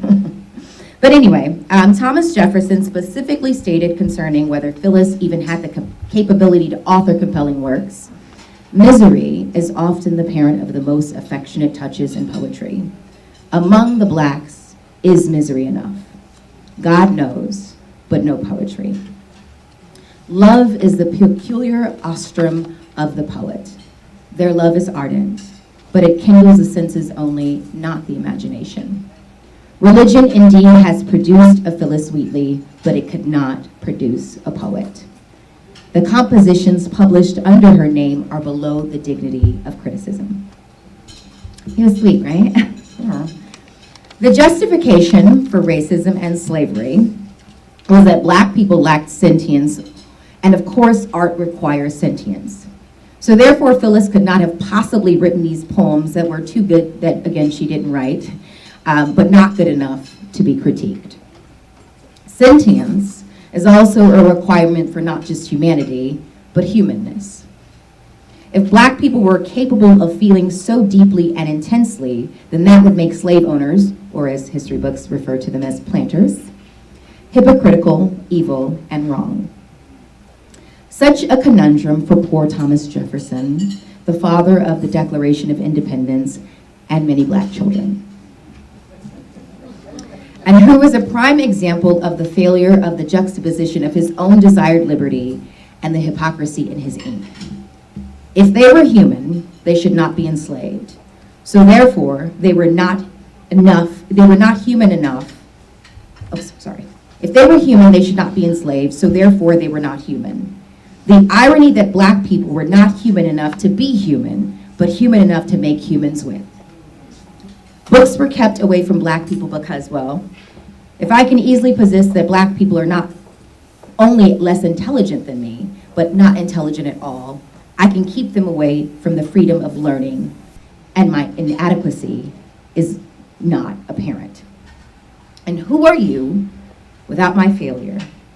How full are you without my hunger? Children are the most easily influenced and universally marginalized group in the world, and we see right-wing conservatives doing their best now to not only eradicate their humanity, but to lump being black in with their indictments of moral turpitude as well as other marginalized groups. More and more, history lessons are being violated with omissions and outright lies by the conservative right. There is a reason for this: power. White supremacy is based on the same idea of white moral superiority and divine right to rule, which is why we see the interconnection between divinity and European monarchy. And if I teach about the struggles and successes of black people due to the evils of white people who were in power, especially the conservative right, then not only may I have to concede that my forefathers were wrong, but that white people should not get carte blanche to make laws and be in absolute governance. What we are currently seeing is in this eradication is the tightening of the grips of white supremacy, and one of the few ways we have out of that is not only education, but also voting. While we may have exited some of the dangers that existed during the civil rights era, we still see a significant amount of danger in how we still are treated in this country. A nation that is built on the wealth and free black labor will always have a difficult time breaking that addiction. When slavery ended, many slaves stayed on plantations and became sharecroppers, or diet slavery, and chain gangs became a way for the Deep South to mitigate the black problem, with men being thrown in jail for things such as vagrancy, which is literally unemployment, and loitering. The prison industrial complex sprang from the very dirt that slaves and men on the chain gang toiled in. And the 13th Amendment became a loophole allowing free black labor again. When we talk about statistics, a lot of racists are quick to fudge numbers about black criminality. Calling black people thieves on stolen land is definitely rich and ironic. But what they also forget is that over 90% of convictions are the result of plea bargains due to overworked defense attorneys and lack of resources for the accused. They also fail to mention that over 50% of people who are exonerated from death row are black. Black criminality is also important because it is used to justify the denial of voting rights for ex-felons. In certain states, a felon may have his voting rights restored, but they may have to pay restitution back to the state, which many cannot afford. A felon can run for president, but not vote for one. Additionally, because black people have been overwhelming victims of the prison system that prefers recidivism over restorative justice, that should tell you how important voting is to the powers that be. Not only have people died for the right to vote, but so many have to unfairly live without it. If voting was not important, then there would not be so much effort put into by the conservative right to take it from us.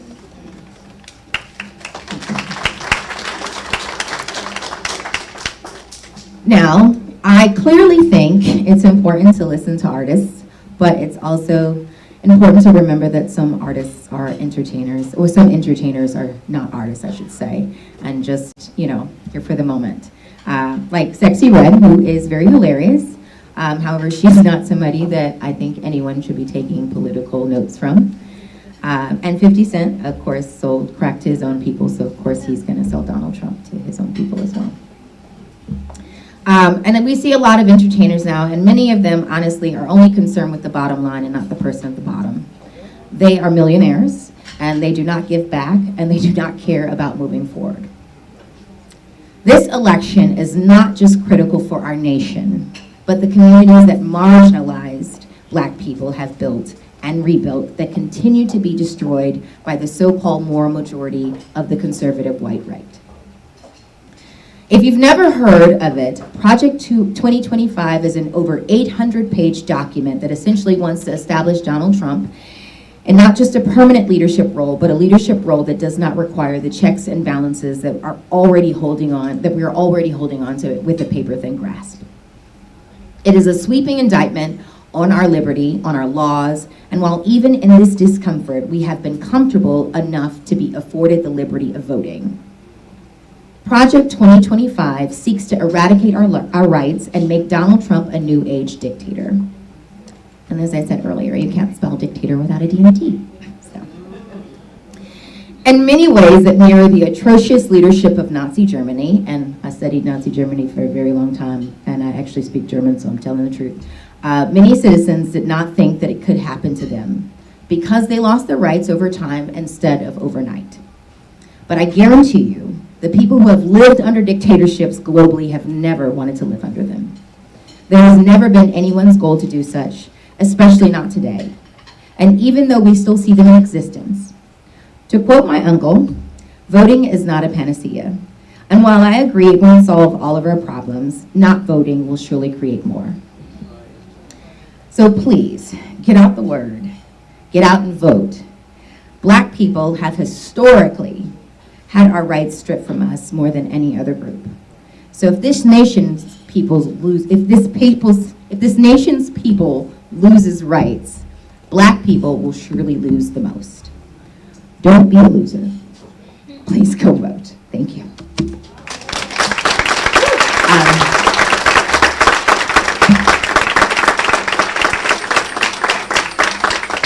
So I do poetry for a living. I am more than happy to share some, but I should have asked beforehand. Some of my poetry has very colorful words in it, so I don't want to offend anyone here. I don't want to get popped in the lip. So, sorry, it's PTSD. But I do want to share if you guys are open to it, or I can share something that's a little less.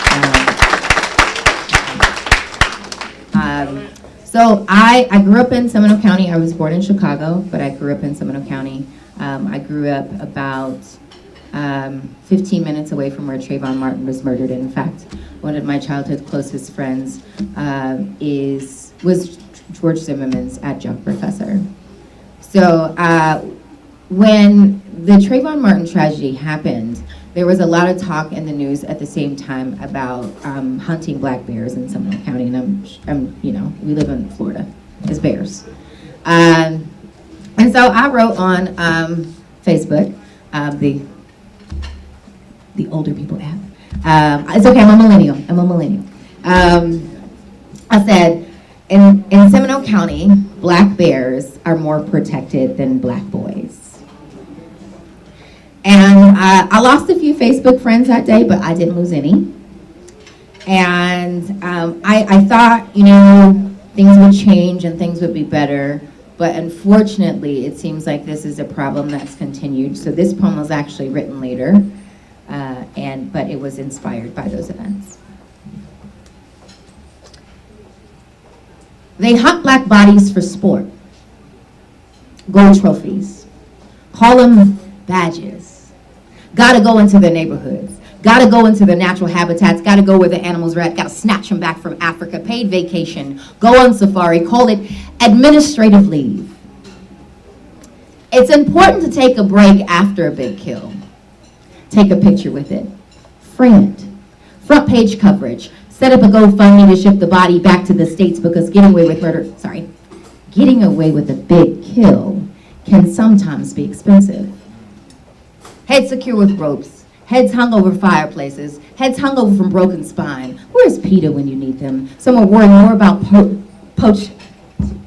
Where's PETA when you need them? Someone worrying more about poached eggs than poached people. Stay away from their daughters.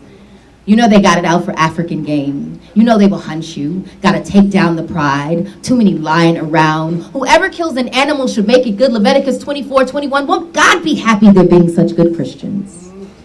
Where is National Geographic? Some were snapping pictures of a noble savage feeding her cub, fattening him for slaughter. Her daughter doesn't go for as much on the black market, doesn't get as much media attention as killing a buck, doesn't cost as much as an NRA membership does. Everybody loves a good gun club. Everybody wants to get the next big kill. Cock guns and cock rifles, you know they always gonna get off. You know they always gonna go back to work. You know they always gonna return to the concrete jungle, because you know what they say. If you do what you love, then you never work a day in your wild life. Thank you.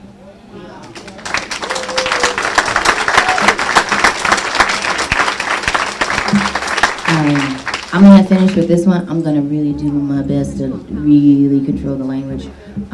Because, yeah, I'm not trying to, you know, there's a lot of church ladies in here, so I want to respect that.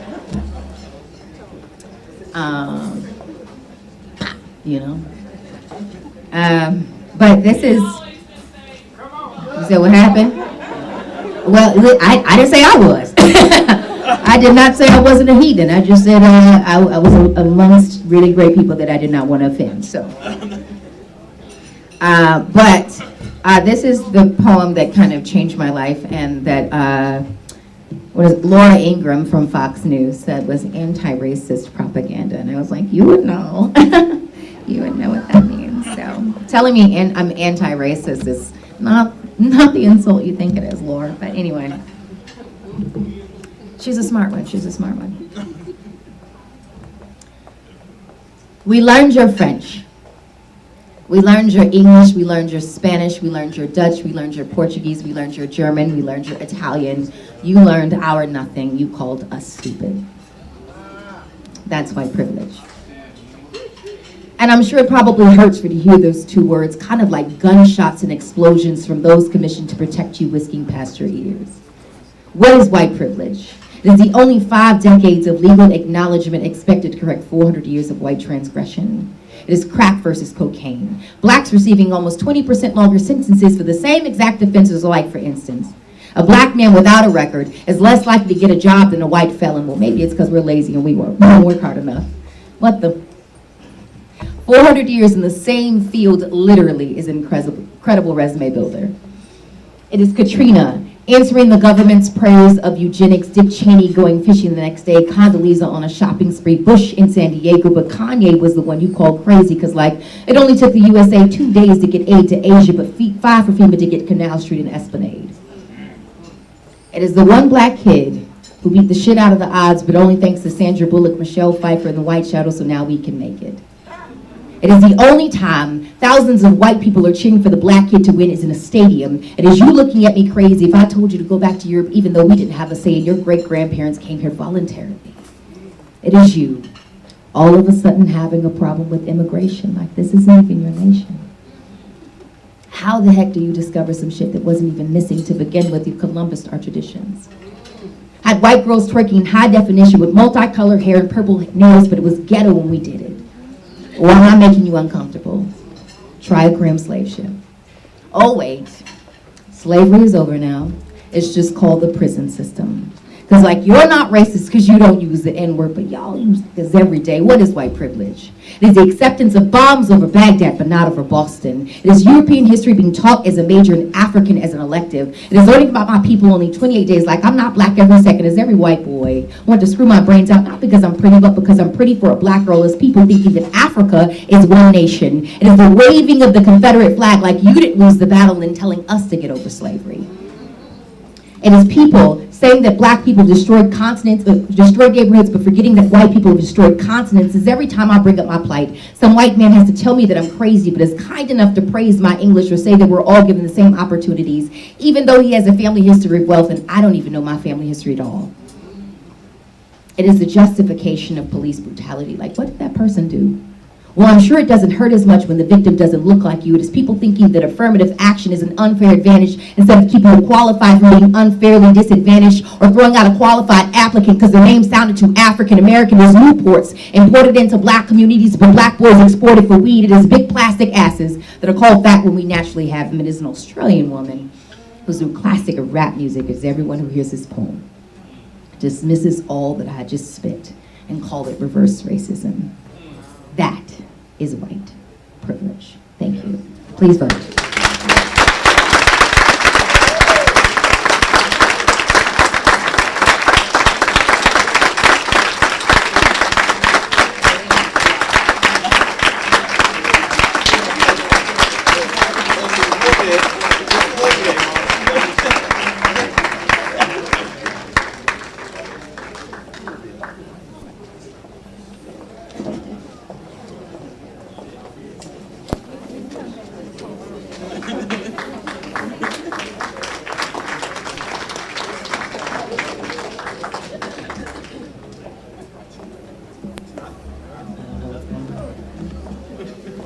lovely weather we're having. It's nice and cold out, right? My uncle said, "It's not too cold in here, is it?" And I was like, "No, it's on 79 degrees. I'm about to die." It's true. Thank you, Uncle Jerry. I appreciate that. Thank you. You're biased.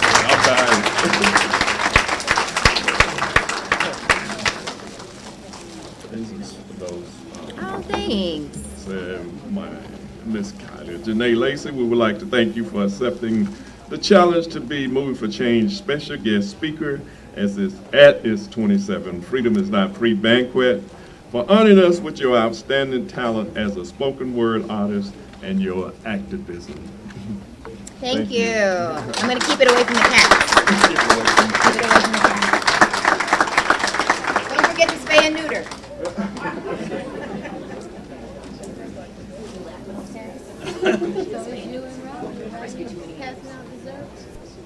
Rodney.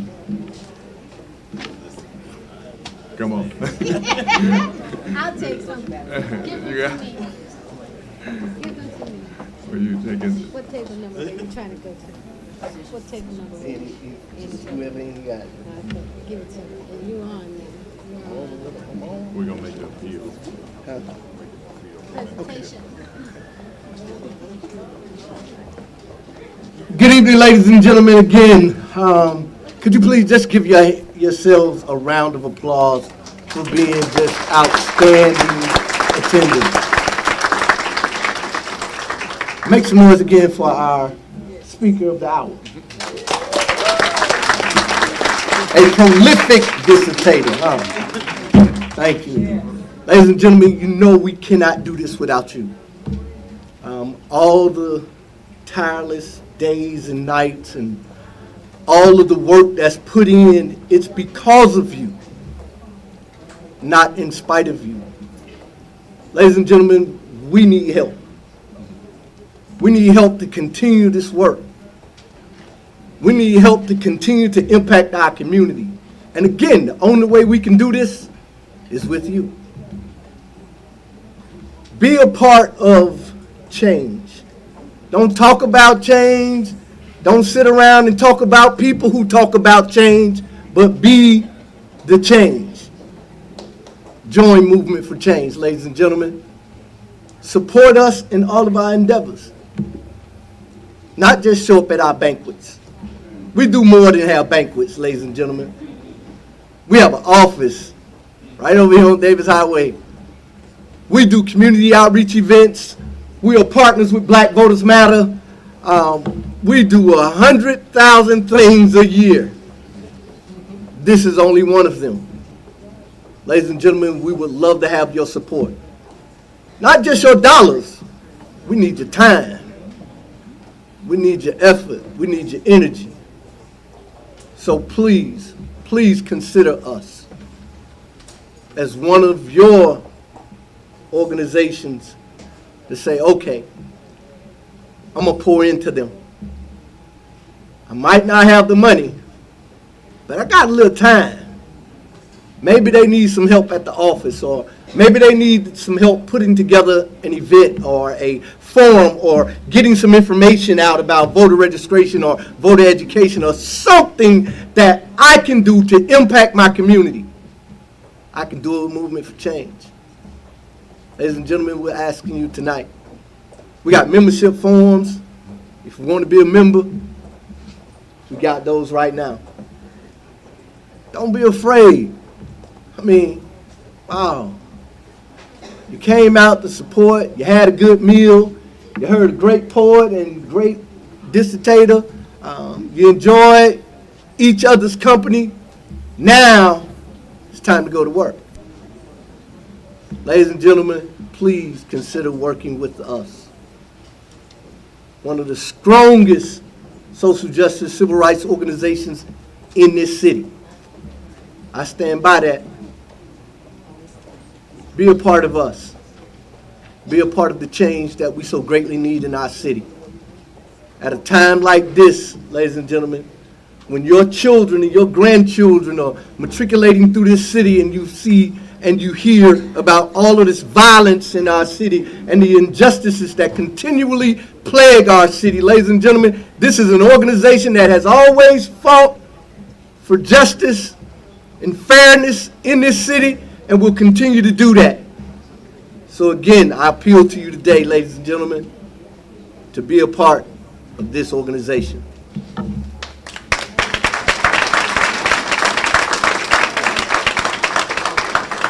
Just want to follow up with Rodney, our president, that during COVID, we was out there every weekend giving out testing kits, giving out masks, giving out food to make sure that our community was safe. And we had partnered with the city to make sure that those individuals would not get COVID, that they could get tested, that they could get the shots that they need, because we saw people dying in the millions. 100,000 people a month was dying, and we have to make sure that anytime there's something going on that affects our day-to-day lives, and we know that if you don't have your health, you don't have jack. No matter how much money you got, if you don't have your health, you are through. And so we are working to make sure that we help fight legislation the way what I said earlier. Things have changed in the way we do things, how we do things. You can end up losing your job, your everything, just for protesting, and you are responsible as an organization. Even if somebody is sent and cause some kind of incident in your organization, they can choose to charge you and your organization for that misdemeanor or crime and cause you to lose everything. So everything has changed, and now we need to fight to continue to, we have a legal defense fund and Move for Change, but it's depleted because of the people that we help, and many didn't even think about it after we helped them to get their self free and to even get finances, win cases. Now we need your help to make sure, and we will make sure that we will be good stewards, and people are going to be responsible if we help them again. But we need a legal defense fund, because you need it for, whether it's for me or for you, you're going to need it sooner or later, whether it's for mortgage, whether it's for anything, any criminal case, anything. You need a legal defense fund. You need counseling when we go to do stuff that that can affect our lives in one way or the other. So we appeal again to you to become a member of Move for Change. Even if you can't become a member, just give an hour of your time. Answer the phone with us. Do come down, and sometimes just keep us company. That'll work too. Thanks.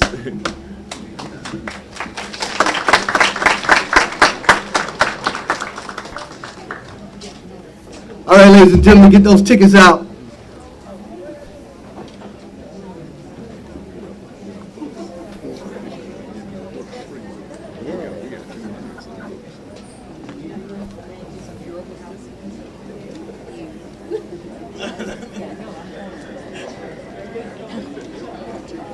No, they don't need a ticket for the books.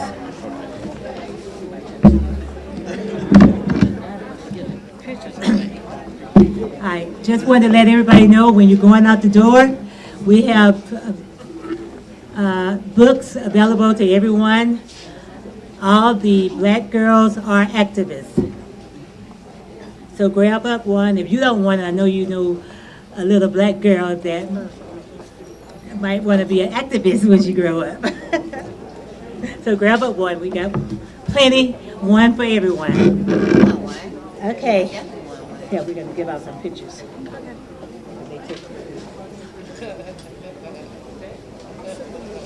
We're going to go real fast. Are we going to put these out first?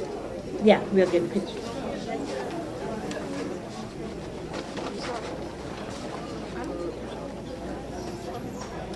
$154.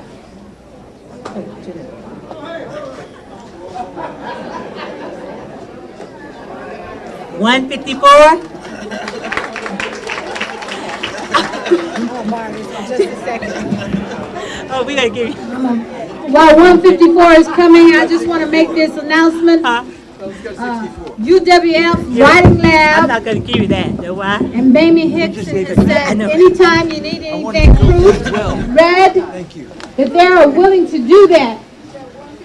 Please send your documents to UWF Writing Lab, Mamie Hickson's attention, and they will review and make the proper changes for any documents that you have. Now, they don't want a book. We know that. So like a brochure, small, 2-3 size, that was generous of her, Mamie Hickson, to tell us to make this announcement. So Mamie Hickson, UWF Writing Lab, Word documents sent to them for proofing. That's volunteering to do that. So we should give her a hand.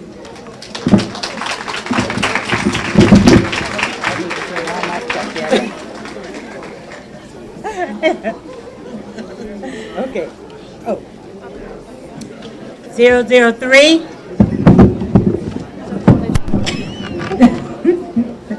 003.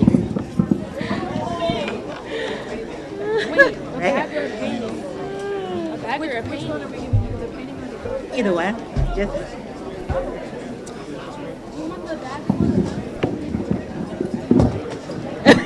One 129. 129.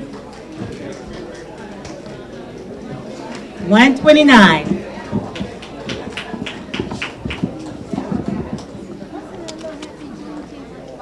I don't know. A Happy Meal. 053. Oh, I already did that. Did I already do that? I think so. I don't know. Oh. Yep. That's not. Here, I can't.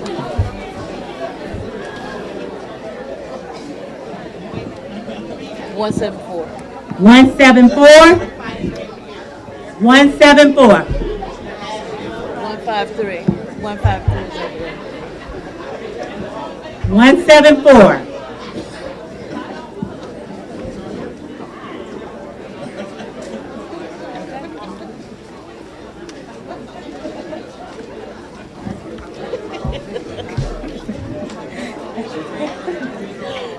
I pulled 8, I pulled out 2.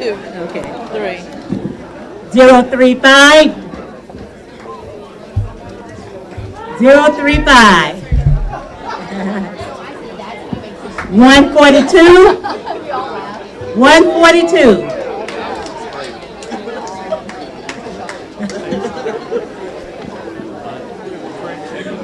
Yeah, might want this picture. You don't bring those pictures over here. 091. 091. 091. Okay, right here. Right here. 091. 091, ladies.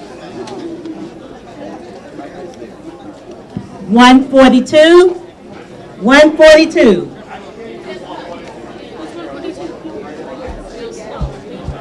142. He just got his gift. Who? Oh. Give me some pictures.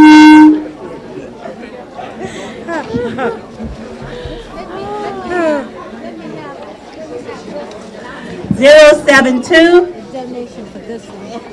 072. 072.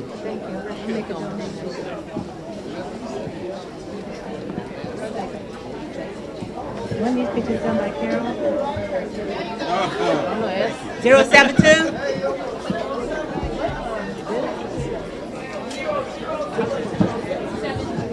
072. By Carol? This done by Carol? Okay. I just want to make sure. I've got to make an announcement. 166. 166.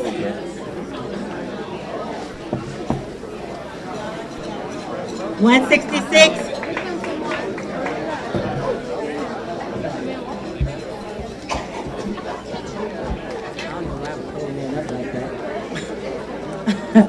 Zero 85. 085. 085. That right there. Wait a minute. What? You got 085? 085. 085. What was that one? Yeah, give it to him. Give it to him.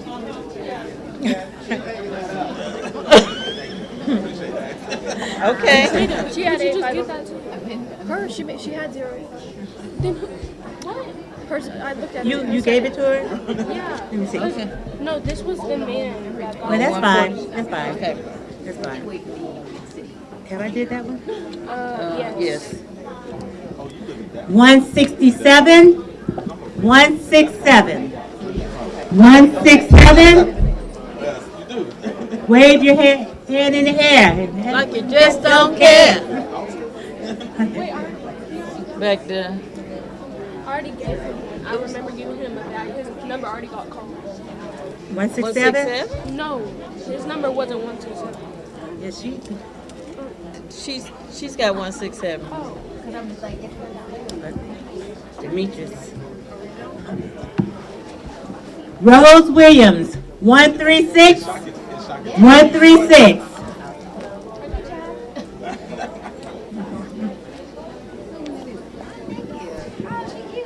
One 170. How many we got? we got this.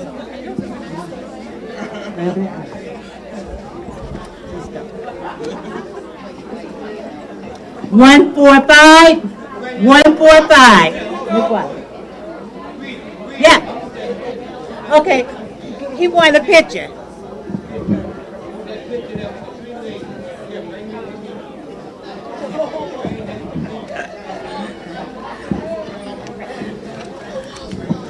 Got 2 more.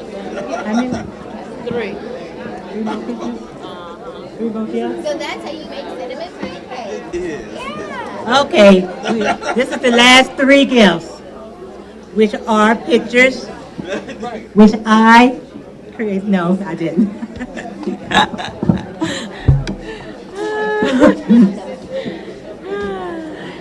088. 088. 088. Oh, Linda Nobles. She has left. 058. 058. Johnny Pierce.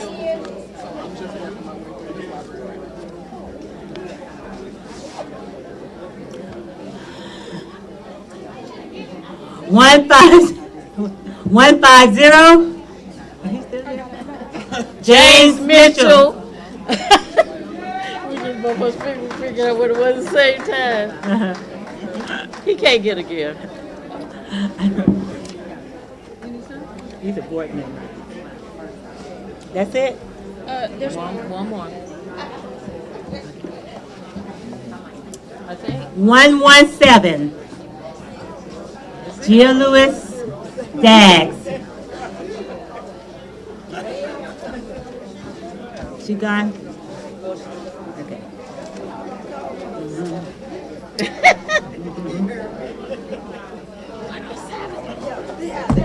If it be 107, I'm going to buy lottery tickets tonight. 090. I think some people was putting both of their tickets in there. And I had this Letitia. I think she's gone. Wait. Isn't that your mama? Yeah. That's okay.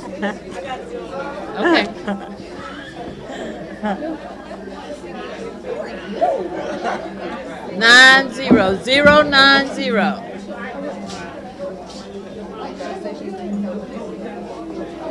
Okay. Yeah, how many tickets did they have? Anyway, that's it. We're done. Thank you.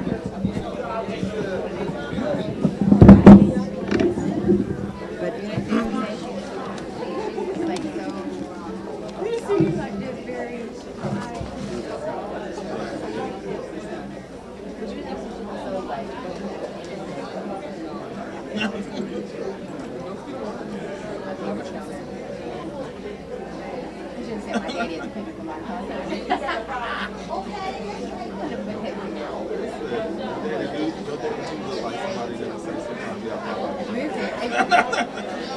When I tell you, I'm a diluted version, not diluted, but diluted version of my father.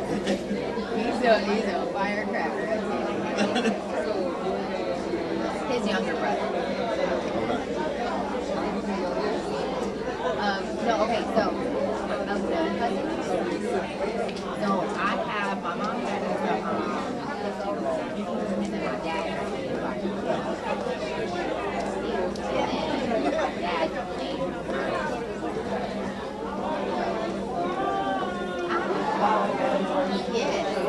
Thank you.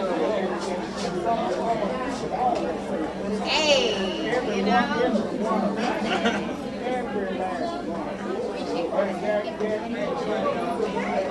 Hey, you're like me.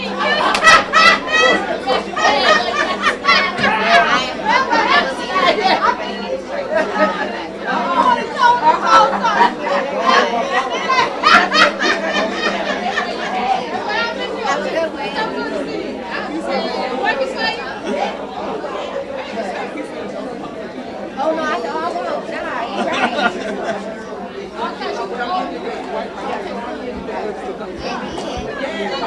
It be all over.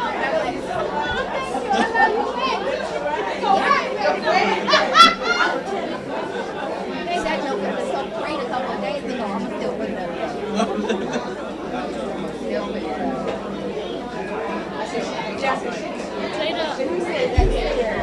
I'm showing. Oh, yeah.